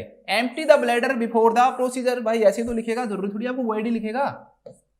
मैं मान लो एम्प्टी द ब्लैडर बता देता और कुछ लिख देता, वो यूरिनेशन लिख देता है, तो वो बात तो वही होगी ना। तो इस क्वेश्चन का राइट आंसर क्या हो जाएगा कि प्रोसीजर से पहले ब्लैडर को क्या करना चाहिए, एम्प्टी करना चाहिए। नेक्स्ट दोस्तों, take a laxative the evening before the procedure. भाई ये कंटेंट कोई हम अंदर डाल के थोड़ी कर रहे हैं, इंटेस्टाइन तक थोड़ी पहुंच रहे हैं, स्टोमक तक थोड़ी पहुंच रहे हैं, कोलोन तक थोड़ी पहुंच रहे हैं, सिग्मोइड तक, कोलोन तक थोड़ी पहुंच रहे हैं। हम रेक्टम के द्वारा थोड़ी कर रहे हैं कि हमें क्या करना पड़ेगा, लैक्सेटिव्स देने पड़ेंगे उसको। तो स्टूल से तो इसका लेना देना कोई है ही नहीं, तो लैक्सेटिव्स देने तो मूर्खता होगी, बिना कोई काम, बिना कोई फायदे के। Ingest nothing bye mouth for 8 hours before the procedure. भाई उसको एनपीयू रखने की कोई जरूरत है ही नहीं। मैं फिर कह रहा हूं कि ये जो जीआई ट्रैक्ट है डायरेक्टली तो इवॉल्व है ही नहीं ना, हम तो बाहर से पेरिटोनियल कैविटी में डायरेक्ट डाल रहे हैं। तो इस कैविटी को तो हम कोई विजुअलाइज कर नहीं रहे, वहां तक तो हम जा नहीं रहे हैं। ठीक है दोस्तों, इंट्रोडक्शन नहीं कर रहे हैं कैविटी का। तो ये जब नहीं है तो एनपीयू रखने की क्लाइंट को कोई जरूरत नहीं होती है। इसमें दे रखा है एनिमा दो। भाई बात तो वही हो गई ना, फिर ये उसी पे मैं इसको मना कर रहा हूँ कि भाई रहने दे, जीआई ट्रैक्ट में मत जा। लेकिन ये कह रहा है मैं फिर जाऊंगा। पहले लैक्सेटिव दिला कर दे रहा है ये कि भाई लैक्सेटिव दूंगा तो स्टूल पास आउट हो जाएगा सारा। फिर कह रहा है एनपीयू रखूंगा मैं, को भाई जीआई ट्रैक्ट का नहीं है मत रख। फिर दोबारा कह रहा है, तीसरी बार क्या कह रहा है कि मैं उसको सोप सेट्स एनिमा दूंगा 2 आवर्स बिफोर द प्रोसीजर। तो इसको कह रहा हूँ भाई माफ कर दे। ठीक है, तो ये भी नहीं होगा क्योंकि जीआई ट्रैक्ट डायरेक्टली इन्वॉल्व नहीं है दोस्तों, हम पेरिटोनियल कैविटी से निकाल रहे हैं। तो इसमें क्या याद रखा जाता है, empty the bladder before the procedure.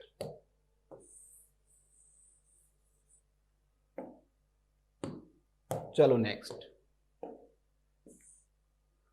इसमें लिख लेते हैं आप पैरासेंटेसिस से पहले, बिफोर द पैरासेंटेसिस, पैरासेंटेसिस से पहले, पैरासेंटेसिस से पहले या पैरासेंटेसिस से 5 मिनट पहले, 5 मिनट पहले क्लाइंट को ब्लैडर को एम्प्टी करने की सलाह दी जाती है, या ब्लैडर को एम्प्टी करने के लिए इंस्ट्रक्ट किया जाता है। ब्लैडर को एम्प्टी करने के लिए, ब्लैडर को एम्प्टी करने के लिए इंस्ट्रक्ट किया जाता है, इंस्ट्रक्ट किया जाता है। सलाह नहीं दी जाती, करना ही पड़ेगा आपको भाई। Nurse should instruct the client before 5 minutes when she is going to perform paracentesis। अगर वो पैरासेंटेसिस परफॉर्म करने जा रहे हैं तो वॉइड करने के लिए क्लाइंट को क्या करना है, इंस्ट्रक्ट करना है आपको। इसके बाद देखते हैं हम नेक्स्ट क्वेश्चन।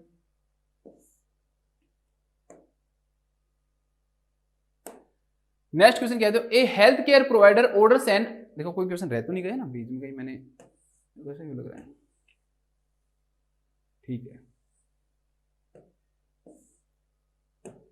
नेक्स्ट क्वेश्चन क्या है दोस्तों, a health care provider orders an upper GI series and a barium enema. The client ask why do I have to have barium for this test. Barium enema हम किसी client को दे रहे हैं, ठीक है दोस्तों, क्या दे रहे हैं, बैरियम एनिमा। वैसे वाले एनिमा में नहीं आता है ये बैरियम एनिमा, क्योंकि वो जो एनिमा वो सिर्फ और सिर्फ कहां से देते हैं हम दोस्तों, through anus in rectum and colon देते हैं। ये जो एनिमा है इसके अंदर हम क्या देते हैं, ड्रग दे रहे हैं, बैरियम दे रहे हैं, मतलब एक्चुअली में केमिकल है बैरियम। बैरियम को हम क्या करते हैं दोस्तों, स्वेलो करने के लिए कहते हैं। क्लाइंट के अंदर बैरियम जाता है पूरे जेट ट्रैक्ट के अंदर, तो उसके अंदर क्या करता है दोस्तों, बैरियम करता है, इंक्रीज कर देता है कॉन्ट्रास्ट को। Barium increase the contrast of soft tissue, contrast of soft tissue. Actually में दोस्तों हम डायरेक्टली अगर जीआई ट्रैक्ट का एक्सरे करें ना तो क्लियर नहीं आता है, उसमें कुछ आता नहीं है सही से। तो हम उसको भाई अच्छे से एक्सरे में क्या हो चीजें दिखाई दे, हमें पूरा जीआई ट्रैक्ट अच्छे से जीआई ट्रैक्ट क्या हो दोस्तों दिखाई दे, तो उसके लिए हम क्या करते हैं दोस्तों, तो उसके लिए हम बैरियम एनिमा देते हैं। तो बैरियम देंगे हम उसको, बैरियम केमिकल दे रहे हैं, वो केमिकल जैसे वो पेशेंट अंदर लेके जाएगा, तो जहां जहां वो टच होता जाएगा तो वहां पर क्या होगा, बैरियम लगेगा। अब वो बैरियम जहां लगेगा वो दोस्तों, उस बैरियम का क्या होगा, वहां पे उस बैरियम के लगने के कारण वहां के जो सॉफ्ट टिश्यूज हैं जहां पर वो बैरियम चिपका है, अटैच हुआ है, वो क्या होंगे दोस्तों, वो क्लियर हो जाएंगे, क्लीन हो जाएंगे, अच्छे से दिखाई देने लग जाएंगे। तो उनका कॉन्ट्रास्ट क्या हो जाता है, बढ़ जाता है। जब इनका कॉन्ट्रास्ट बढ़ेगा दोस्तों, तो इससे क्या होगा, जो एक्सरेज होती है वो अच्छे से विजुअलाइज होती है, एक्सरे एब्जॉर्ब हो जाती है, एक्सरे क्या हो जाती है दोस्तों, एब्जॉर्ब हो जाती है, और उस एब्जॉर्ब होने के कारण विजुअलाइजेशन बाय एक्सरे बहुत अच्छा हो जाता है। हम एक्सरे में भी फिर जीआई ट्रैक्ट को अच्छे से दे सकते हैं, विजुअलाइजेशन बाय एक्सरे। तो बैरियम एनीमिया क्या है कि after giving the barium visualizing the GI tract by using x-ray is known as barium enema. ठीक है, तो बैरियम एनीमा क्या है, बैरियम देने के बाद एक्सरे करना क्लाइंट का, ताकि उसके जो सॉफ्ट टिश्यूज हैं दोस्तों, उनका जो कॉन्ट्रास्ट है वो क्या हो जाए, बढ़ जाए, तो उसे हम किस नाम देते हैं, बैरियम एनीमा। अब अपर जीआई सीरीज का कर रहे हैं, अगर हम अपर जीआई ट्रैक्ट का अगर हम करने चाह रहे हैं बैरियम एनीमा, तो हम माउथ के द्वारा देंगे। लेकिन अगर लोअर जीआई ट्रैक्ट का हम कर रहे हैं दोस्तों, तो फिर हम किसके द्वारा देंगे उसको, एनएस के द्वारा, रेक्टम के द्वारा क्या करते हैं, बैरियम देते हैं। तो ये भी ध्यान रखना, दो तरीके हो गए इसके, एक तो माउथ के द्वारा दे सकते हैं अपर में, ठीक है, तो इसमें तो अपर ही बोला है ना।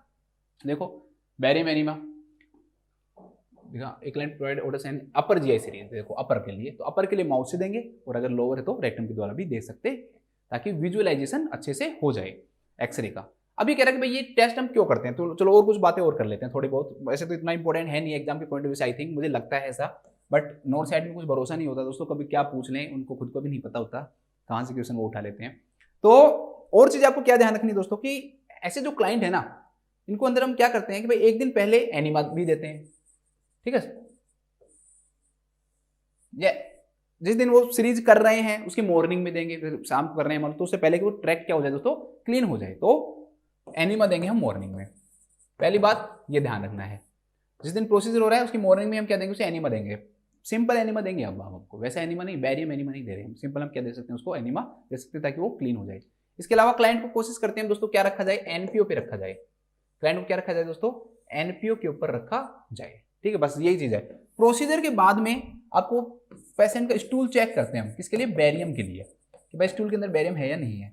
अगर नहीं है, अगर लग रहा है कि भाई बैरियम अभी अंदर ही है, बैरियम बाहर नहीं निकला, तो दो चीजें करेंगे, एक तो हम क्लाइंट को क्या देंगे दोस्तों, एनीमा देंगे दोबारा से, प्रोसीजर से पहले भी दे रहे हैं, यहां भी दे रहे हैं, और एक क्या करेंगे दोस्तों, फ्लूइड इंटेक बढ़ाएंगे क्लाइंट का जो फ्लूइड इंटेक है वो क्या करेंगे, इंक्रीज करेंगे, क्योंकि फ्लूइड के साथ ही तो एनीमा बाहर आएगा ना, जो बैरियम है बाहर आएगा, बैरियम किसके द्वारा बाहर आएगा, फ्लूइड के द्वारा। तो एक तो एनीमा देंगे, ताकि वो बैरियम जो है बॉडी के लिए नुकसानदायक हो सकता है ना, अगर अंदर रिटेन रह गया तो उसे बाहर निकालने के लिए हम तो एनीमा देंगे, या फिर जो फ्लूइड इंटेक है दोस्तों उसको हम क्या करेंगे, इंक्रीज करेंगे। तो इसको थोड़ा सा देख लेना। अब आ जाओ, बस बहुत है इतना, कि क्या काम करता है, gives off visible light illuminating the alimentary tract. कह रहा है कि उसके अंदर लाइट होती है बैरियम के अंदर, और वो लाइट क्या करती है, उसको चमकदार बना देती है, उसको दिखाई देने लग जाता है पूरा जेट ट्रैक्ट। भाई हम तो एक्सरे करते हैं यार, उससे पता लगता है, ऐसे थोड़ी है कि उसके अंदर लाइट वो चमकने लग गया और हमें दिखाई देने लग जाएगा, तो बिल्कुल मूर्ख ऑप्शन है ये।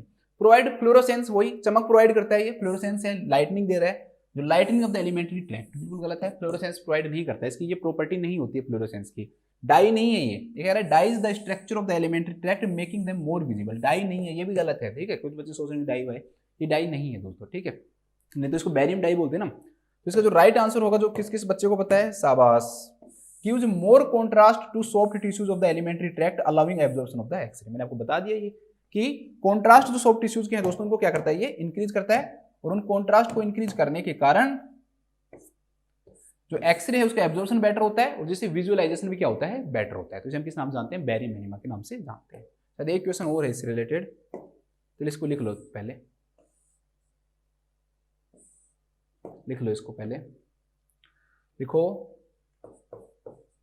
पैरासेंटेसिस से, सॉरी क्या लिख रहा हूं मैं यार, बैरियम एनीमा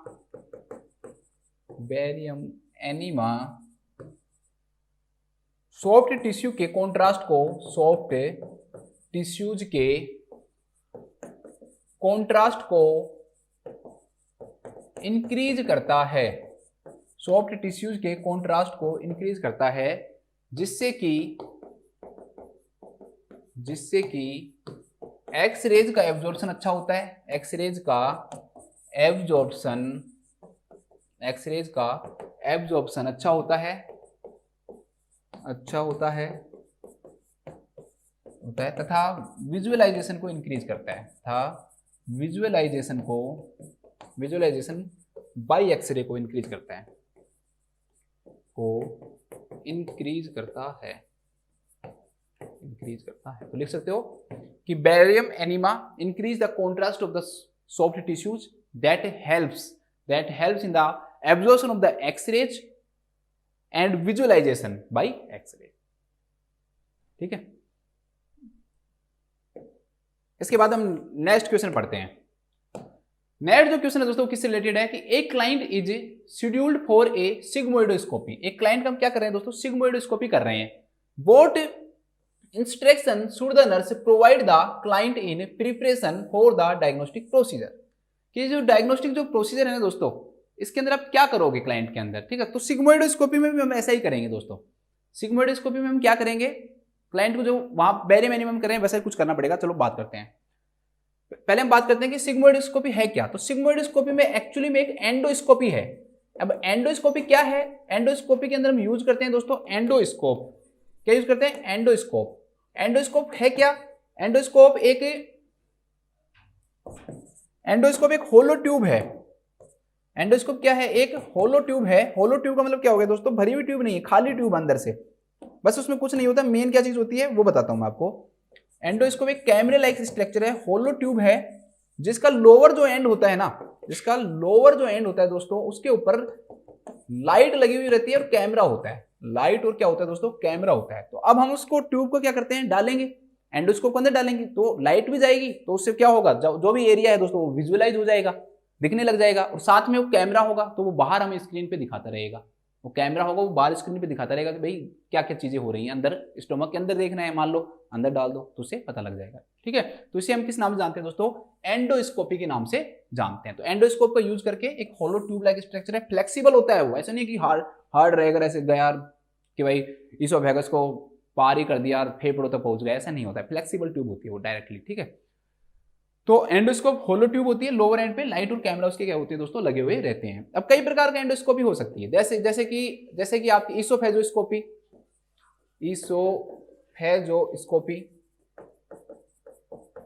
मतलब इसोफेगस को देखने के लिए यूज करेंगे, तो इसोफेजोस्कोप का यूज करेंगे। ठीक है,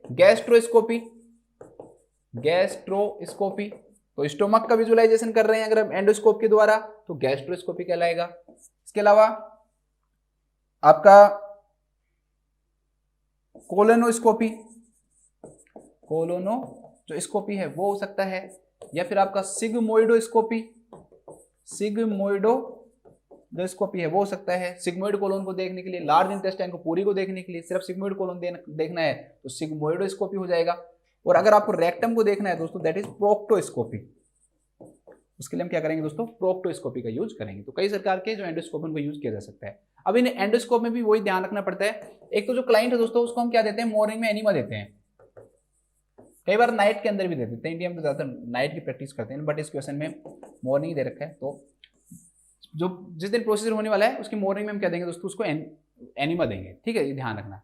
लेकिन एनपीओ नहीं करते हैं क्लाइंट को, ध्यान रखना, इसमें एनपीओ नहीं करते हैं ऐसे। यहां तक कि क्लाइंट को हम कुछ ऐसे हम क्या करते हैं, उसके फ्लूइड को बढ़ाते हैं, उसको कहते हैं 2 लीटर पानी, उसके साथ में पाउडर देते हैं उसे पैगलैक के नाम से, जो कि क्या करता है दोस्तों, जो भी कंटेंट उनको क्या करता है, क्लीन करने का काम करता है। तो मॉर्निंग के अंदर हम क्लींजिंग जो एनीमा है, क्लीन करने के लिए एनीमा वो देते हैं। लेकिन इसमें एक चीज आपको क्या याद रखनी है, इसके अंदर क्लाइंट को हम क्या नहीं करते हैं दोस्तों, एनपीओ नहीं करते हैं। क्या नहीं करते हैं, एनपीओ नहीं करते हैं। तो ये भी आपको थोड़ा सा क्या करना पड़ेगा दोस्तों, याद रखना पड़ेगा। बस और कुछ नहीं पढ़ना इसमें, बहुत है, इतना ही आपके लिए। चलो देखते हैं कि क्या है ये सिग्मोइडोस्कोपी में क्या करना पड़ता है कि board instructions to the provide the client in preparation for this diagnostic. तो have an enema the morning of the test. Morning of test के दौरान हमको क्लाइंट को क्या देना पड़ेगा दोस्तों, एनीमा देना पड़ेगा। एक चोक लाइक सब्सटेंस है and sigmoidoscope have to be swallowed. Swallow किया जाता है, इसको नहीं किया जाता। बैरियम को स्वेलो करते हैं, यहाँ पर इसको स्वेलो नहीं कर रहे हैं हम। ठीक है, यहाँ तो सीधा कैमरा है, लाइट है हमारे सामने जो फ्लेक्सिबल है, डायरेक्टली देखते हैं, तो गलत। With hold food for 24 hours before the test, कि टेस्ट से पहले 24 घंटे पहले फूड को क्या कर दो, एनपीओ कर दो क्लाइंट को, बिल्कुल गलत, कोई करने की जरूरत नहीं होती है। A sterile container will be clear liquid diet के लिए कह देते हैं उसको, जब एक नाइट पहले हम कह देते हैं कि भाई आप क्लियर फ्लूइड लो, क्लियर लिक्विड लो, ठीक है, तो ये चीजें देते हैं उसको, सॉल्यूशंस देते हैं ताकि जो जीआई ट्रैक्ट हो क्लियर हो, जैसे पैगलैक देते हैं उसमें।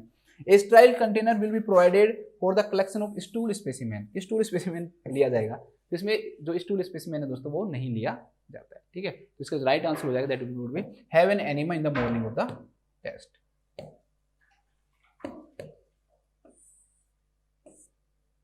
तो इसमें लिख लो सिग्मोइडोस्कोपी से पहले मॉर्निंग में, सिग्मोइडोस्कोपी से पहले मॉर्निंग में क्लाइंट को एनीमा देते हैं, ठीक है, सिग्मोइडोस्कोपी से पहले क्लाइंट को मॉर्निंग में हम क्या देते हैं, एनीमा देते हैं। एक क्वेश्चन और देखो, इसको भी देख लो, थोड़ा सा आपको इसके बारे में पता लग जाएगा।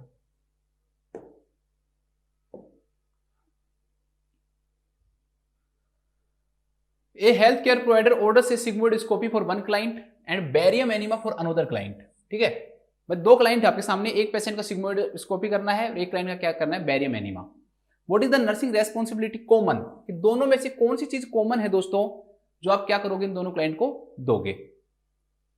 तो आप सोच रहे हो कि सर इसमें अंदर जो एनीमा देंगे, कई बार कुछ ऐसे केसेस भी हो सकते हैं दोस्तों कि इसमें हम जरूरी नहीं है, प्रोसीजर के अकॉर्डिंग कई बार कंडीशंस के अकॉर्डिंग एनीमा नहीं देंगे, लेकिन इसमें मैं एनीमा चुनता इस आंसर में, मैं हमेशा अगर आप मेरे को कहते हैं कि भाई क्या देना है तो मैं इसके अंदर एनीमा चुन लेता, ये राइट आंसर हो जाता।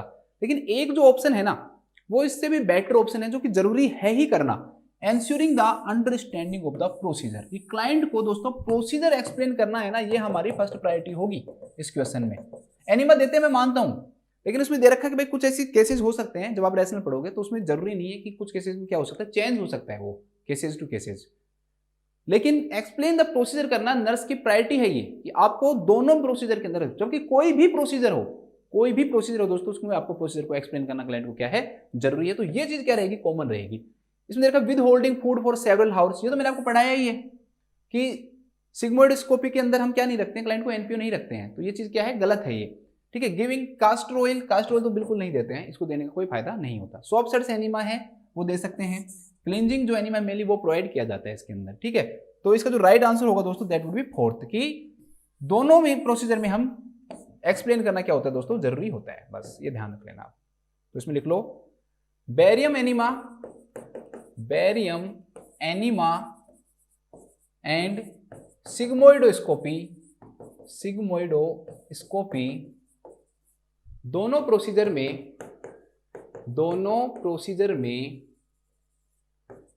क्लाइंट को प्रोसीजर एक्सप्लेन करना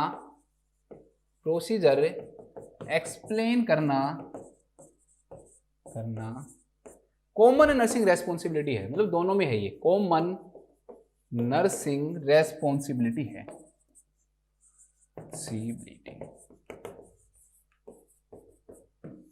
कॉमन नर्सिंग रेस्पॉन्सिबिलिटी है। इसका स्क्रीनशॉट ले सकते हो आप चाहो तो।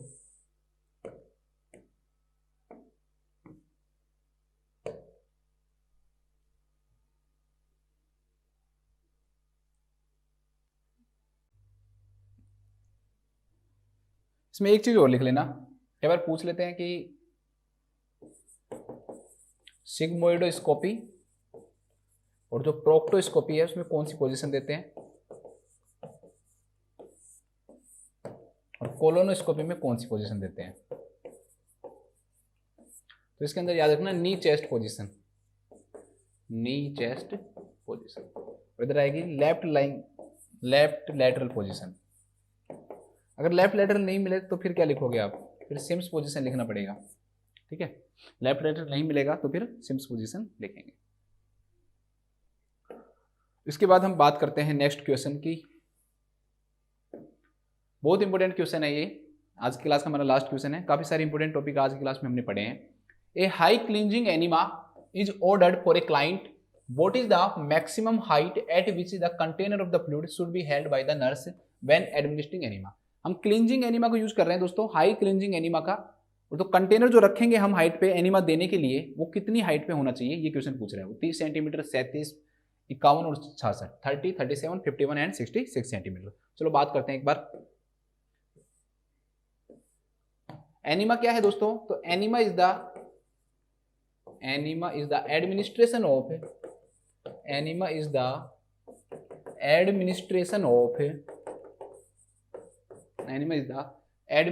Of liquid comma medications and nutrition in colon and rectum via anus।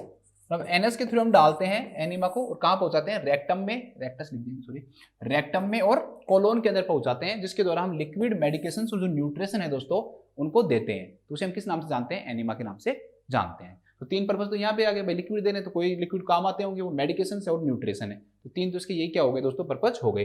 चलो अब बात करते हैं हम इसके कि क्या क्या इंडिकेशन हो सकते हैं, इसको कब हम क्या कर सकते हैं दोस्तों? यूज कर सकते हैं। तो इसके अंदर पहला जो यूज है दोस्तों, that is to increase the relieve from flatus और गैस। जो पेशेंट को फ्लैटस बनता है, गैस बनती है ज्यादा, उसे रिलीव देने के लिए भी हम क्या कर सकते हैं दोस्तों? एनीमा का यूज कर सकते हैं। ठीक है, इसके बाद लिखो टू सोफन द स्टूल। जो स्टूल है उसको सॉफ्ट करने के लिए, तो टू सोफन द स्टूल को सॉफ्ट करने के लिए भी हम क्या करते हैं? इसका यूज करते हैं। इसके अलावा to increase the peristalsis movement. Peristalsis जो मूवमेंट है दोस्तों, उसको इंक्रीज करने के लिए भी हम क्या करते हैं? एनीमा का यूज करते हैं। To increase the peristalsis movement. इसके बाद फोर्थ जो आता है दोस्तों, इसके अंदर लिखो आप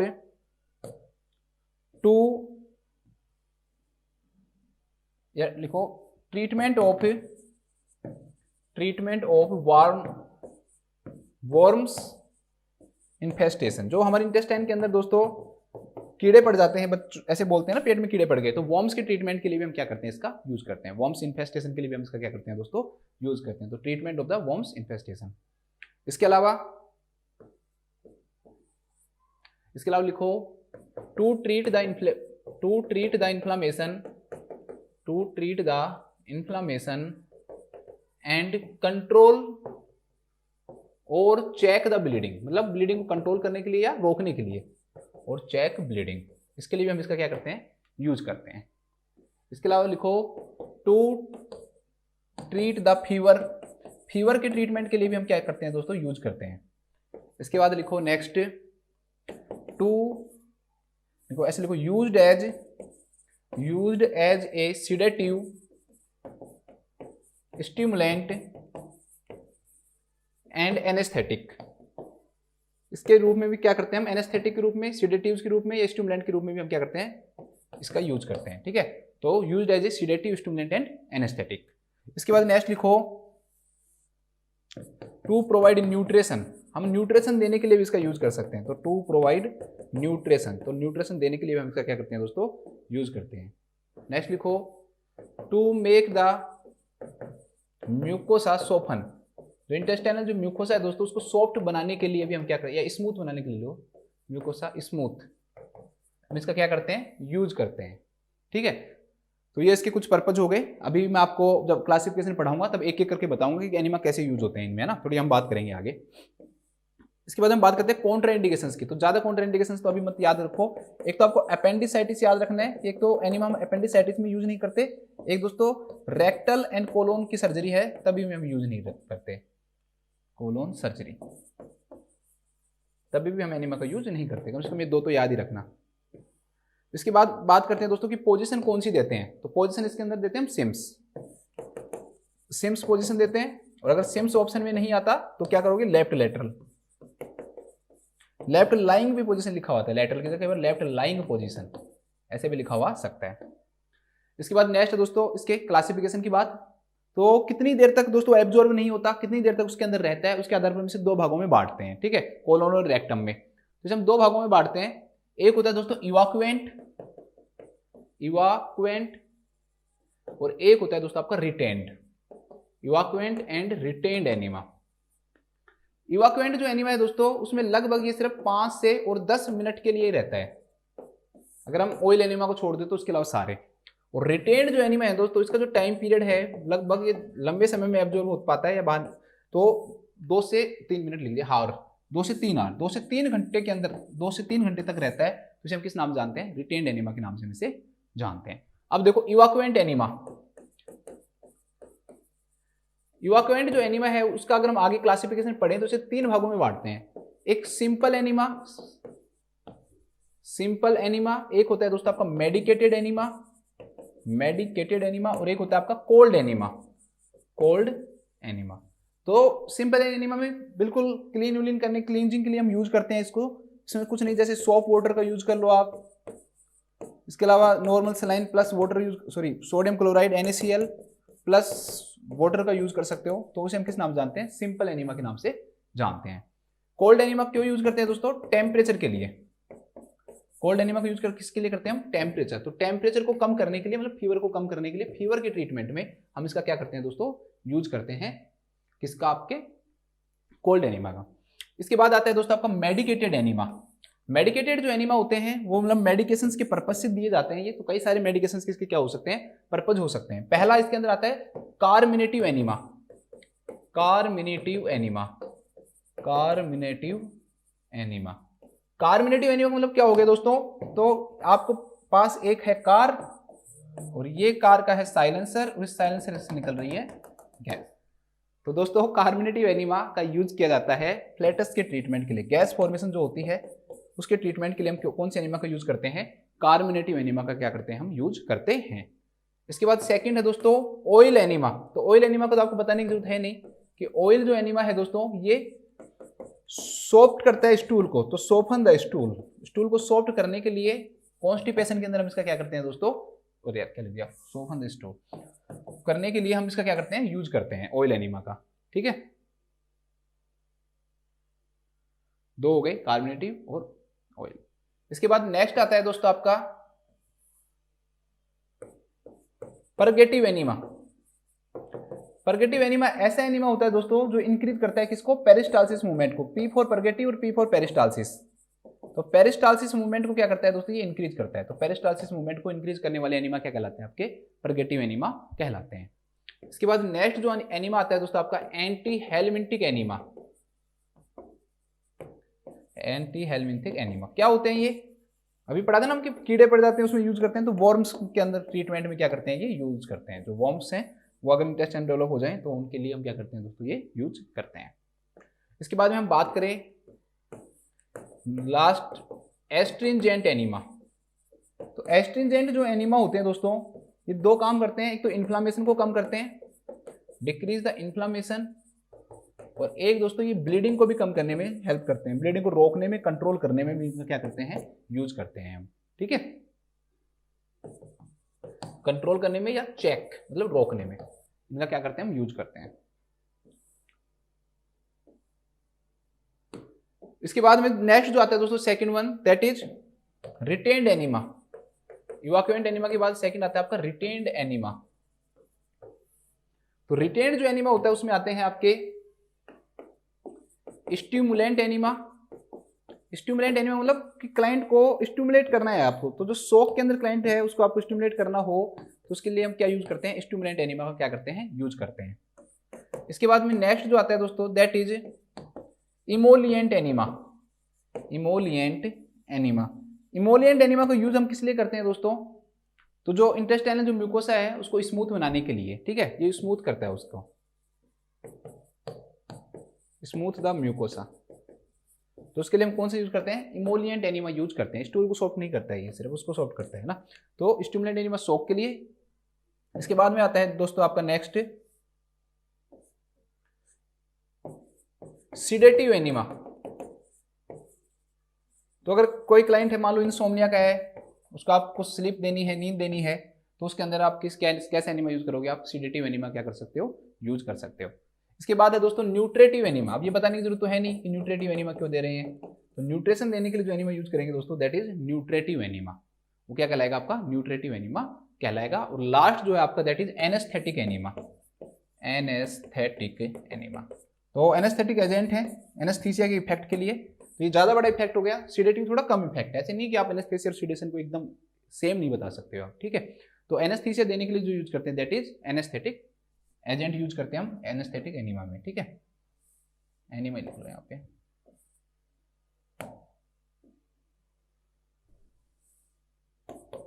एनेस्थेटिक एनीमा। तो ये आपके टाइप हो गए। यहाँ पे हमने 5 टाइप पढ़े थे, एक कार्मिनेटिव पढ़ा, फिर ऑयल एनीमा पढ़ाया मैंने आपको, फिर परगेटिव पढ़ाया, एक एंटी हेलमिटिव पढ़ाया और एक एस्ट्रिंजेंट पढ़ाया। और इधर भी हमने 5 ही टाइप पढ़े हैं, stimulant, emollient, sedative, nutritive and anaesthetic. अब कुछ क्वेश्चंस और पूछे जाते हैं डायरेक्टली, उनके बारे में बात करते हैं। इन दोनों में अंतर ही आते हैं। ये इवाक्यूएंट एनीमा है, ये रिटेंड एनीमा है। इसके अंदर फ्लूइड नहीं आया अभी, 1 मिनट, कोई नहीं, आगे देख लेंगे। सबसे पहले हम फ्लूइड की बात करते हैं। ये इवाक्यूएंट है और ये रिटेंड एनीमा है। अगर हम बात करें दोस्तों कितना फ्लूइड डालते हैं तो उसके बारे में बात करते हैं। 3 चीजों में देखते हैं हम। एक हम देखते हैं किसके अंदर, इन्फेंट के अंदर, 1 साल तक के बच्चे में, फिर चाइल्ड के अंदर, फिर एडल्ट के अंदर। यहाँ भी इन्फेंट में, चाइल्ड में और एडल्ट में। तो रिटेंड एनीमा के अंदर हम फ्लूइड बहुत कम यूज करते हैं, तो लेस देन 50 ml यूज करते हैं। यहाँ 100 से 150 ml यूज करते हैं। और यहाँ पर दोस्तों सॉरी, यहाँ 50 से 100 ml यूज करते हैं और यहाँ पर 100 से 150 ml यूज करते हैं, ठीक है। लेस देन 50, 50 टू 100 और 100 टू 150 ml यूज करते हैं। जबकि अगर हम इधर बात करें दोस्तों तो इन्फेंट के अंदर 250 ml से कम यूज करते हैं, यहाँ 250 से 500 ml यूज करते हैं, और एडल्ट के अंदर हम 500 से लेकर और 1000 ml तक क्या कर सकते हैं, यूज कर सकते हैं। अगर हम बात करें दोस्तों टेम्परेचर की, तो जो टेम्परेचर जो होता है दोस्तों वो याद रखना है कि चाइल्ड और जो इन्फेंट है उनके अंदर हम 100 डिग्री फारेनहाइट यूज करते हैं इवाक्यूएंट में, और एडल्ट के अंदर हम यूज करते हैं 105 से लेकर और 110 डिग्री फारेनहाइट तक इवाक्यूएंट में। और रिटेंड के अंदर बॉडी टेम्परेचर के अकॉर्डिंग यूज करते हैं, बॉडी टेम्परेचर के अकॉर्डिंग। तो इसमें आपको याद करने की जरूरत भी नहीं है, ठीक है। इसके बाद साइज ऑफ ट्यूब भी पूछ लेते हैं आपसे, तो वही उसी प्रकार इन्फेंट, चाइल्ड और एडल्ट। तो इन्फेंट के अंदर 12 फ्रेंच की ट्यूब यूज करते हैं, और यहाँ पर 22 फ्रेंच की यूज करते हैं, और यहाँ पर 14 से 18 फ्रेंच की यूज करते हैं। एक फ्रेंच के अंदर 0.3 mm होते हैं, ये भी ध्यान रख लेना। एक फ्रेंच के अंदर 0.33 mm होते हैं। इसके बाद ये जो क्वेश्चन है हमारा उसके बारे में बात करते हैं, height of the enema. Enema की कितनी हाइट रखी जाती है दोस्तों, तो मैं आपको अच्छे से समझाता हूं एक बार थोड़ा सा। वैसे हम पढ़ते हैं दोस्तों 18 इंच और 8 इंच। इसको अगर आप सेंटीमीटर में बदलोगे तो ये कितना हो जाएगा, 45 सेंटीमीटर, और ये हो जाएगा आपका 20 सेंटीमीटर। लेकिन मौसमी में दे रखा है कि रेंज होती है दोस्तों, कितनी होती है, लगभग 15 से लेकर और 18 इंच तक होती है। मतलब कि 37 से लेकर और 45 सेंटीमीटर तक होती है, ठीक है। ये दे रखा है मौसमी के अंदर, तो इसको थोड़ा सा याद रख लेना आप। अगर आपके पास दोनों ही ऑप्शन हो, 37 भी, 38 भी, 39 भी और 45 भी हो, तो 45 आंसर करके आना, ये ध्यान रखना, ठीक है। वहां पर आपको आंसर क्या रखना पड़ेगा, 45 सेंटीमीटर करना पड़ेगा।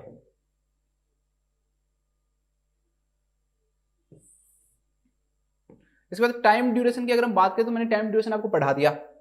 टाइम ड्यूरेशन जो है दोस्तों, यहां पर अगर हम टाइम ड्यूरेशन की बात करें तो बहुत कम होता है, 5 से और 10 मिनट ही होता है। जबकि यहाँ पर जो टाइम ड्यूरेशन होता है दोस्तों वो रिटेन्ड है, तो रिटेन्ड का मतलब रहेगा, तो इसका टाइम ड्यूरेशन ज़्यादा देर के लिए दिया जाता है। ये तो 5 से 10 मिनट के लिए, ये 2 से 3 घंटे तक काम करता है। तो ये आपका एनीमा था जिसके बारे में हमने डिस्कस किया है। अगर इंसर्शन की बात करें तो 1 से लगभग 1.5 इंच तक हम इंसर्ट करते हैं, किसके अंदर, चाइल्ड एंड इन्फेंट के अंदर, और लगभग 3.5 से लेकर और 4 इंच तक हम इंसर्ट करते हैं, किसको, एनीमा को। तो 3.5 से और 4 इंच इंसर्ट करते हैं किसके अंदर, हम एडल्ट के अंदर, ठीक है। ये भी ध्यान रख लेना। अब हम क्वेश्चन पे आ जाते हैं। अब मेरे को ना इन सब के क्वेश्चन आपको दे रखा हूं आज के क्वेश्चन कि फ्लैटस को कम करने के लिए कौन सा एनीमा है, स्टूल को सॉल्व करने के लिए कौन सा एनीमा है, पेरिस्टाल्सिस मूवमेंट के लिए कौन सा एनीमा है। इनके सीक्वेंस डाले ना 1 2 3 4, क्वेश्चन नंबर 4 तक ये हो गए आपके।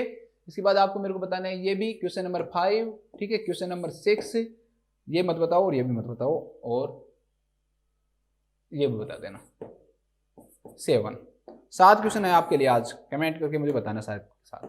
अब ये क्वेश्चन है दोस्तों, इसमें पता लग गया होगा कि जो हाइट जो होती है वो कितनी होती है। तो वैसे तो 45 सेंटीमीटर होती है, जो रेंज जो होती है वो 37 से 45 सेंटीमीटर होती है। तो जो इसका राइट आंसर हो जाएगा दैट वुड बी 37 सेंटीमीटर। तो लिख लो, क्योंकि हाई क्लिंजिंग जो एनिमा है ना, ये सिंपल एनिमा की तरह है एकदम। तो ये कौन सा एनिमा हो गया आपका, इवाक्वेंट एनिमा हो गया। तो इवाक्वेंट के अंदर हम हाइट कितनी रख रहे हैं, 15 से 18 इंच, 15 से 18 इंच रख रहे हैं। तो इसका आंसर 37 सेंटीमीटर आ जाएगा। तो इसमें लिख लो, लिखो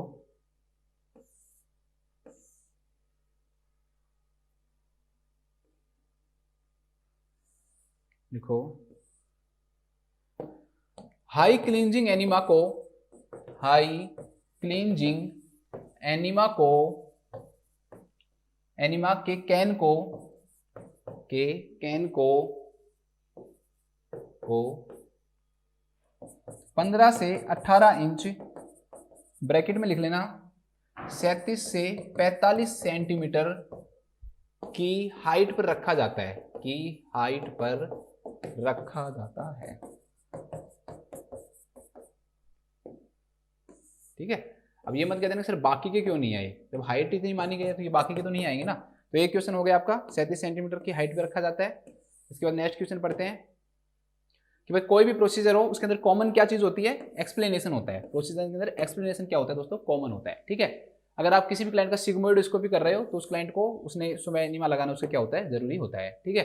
इसके बाद दोस्तों की क्या होता है, ये अपर जीआई सीरीज के अंदर यूज लिए जाने वाला बैरियम एनिमा। तो ये कॉन्ट्रास्ट करता है सॉफ्ट टिश्यूज एलिमेंट्स को, जिससे कि एक्सरे का एब्जॉर्प्शन होता है, जिससे कि विजुअलाइजेशन हो जाता है। पैरासिंथेसिस में हमेशा ध्यान रखना है कि उसको आप वॉइड करने के लिए कहोगे प्रोसीजर से 5 मिनट पहले।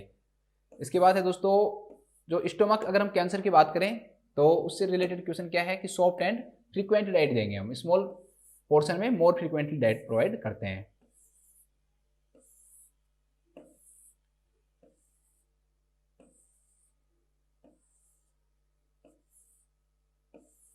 इसके बाद भाई एनजीट्यूब का क्वेश्चन था, बहुत ही डिटेल में हमने एनजीट्यूब के बारे में बात की, शायद इससे ज़्यादा कुछ हो नहीं सकता है। तो कौन सी पोजीशन देते हैं दोस्तों, हाई फाउलर पोजीशन हम इसके अंदर क्या करते हैं, प्रोवाइड करते हैं। ठीक है। तो क्वेश्चंस कम पढ़े हों लेकिन प्रोसीजर इतने सारे पढ़ लिए तो मेरे को लगता है कि आपके लिए इनफ होगा। तो अगली क्लास में मिलते हैं आपसे, जब तक सभी अपना ध्यान रखिए, स्वस्थ रहिए, खुश रहिए। Thank you so much.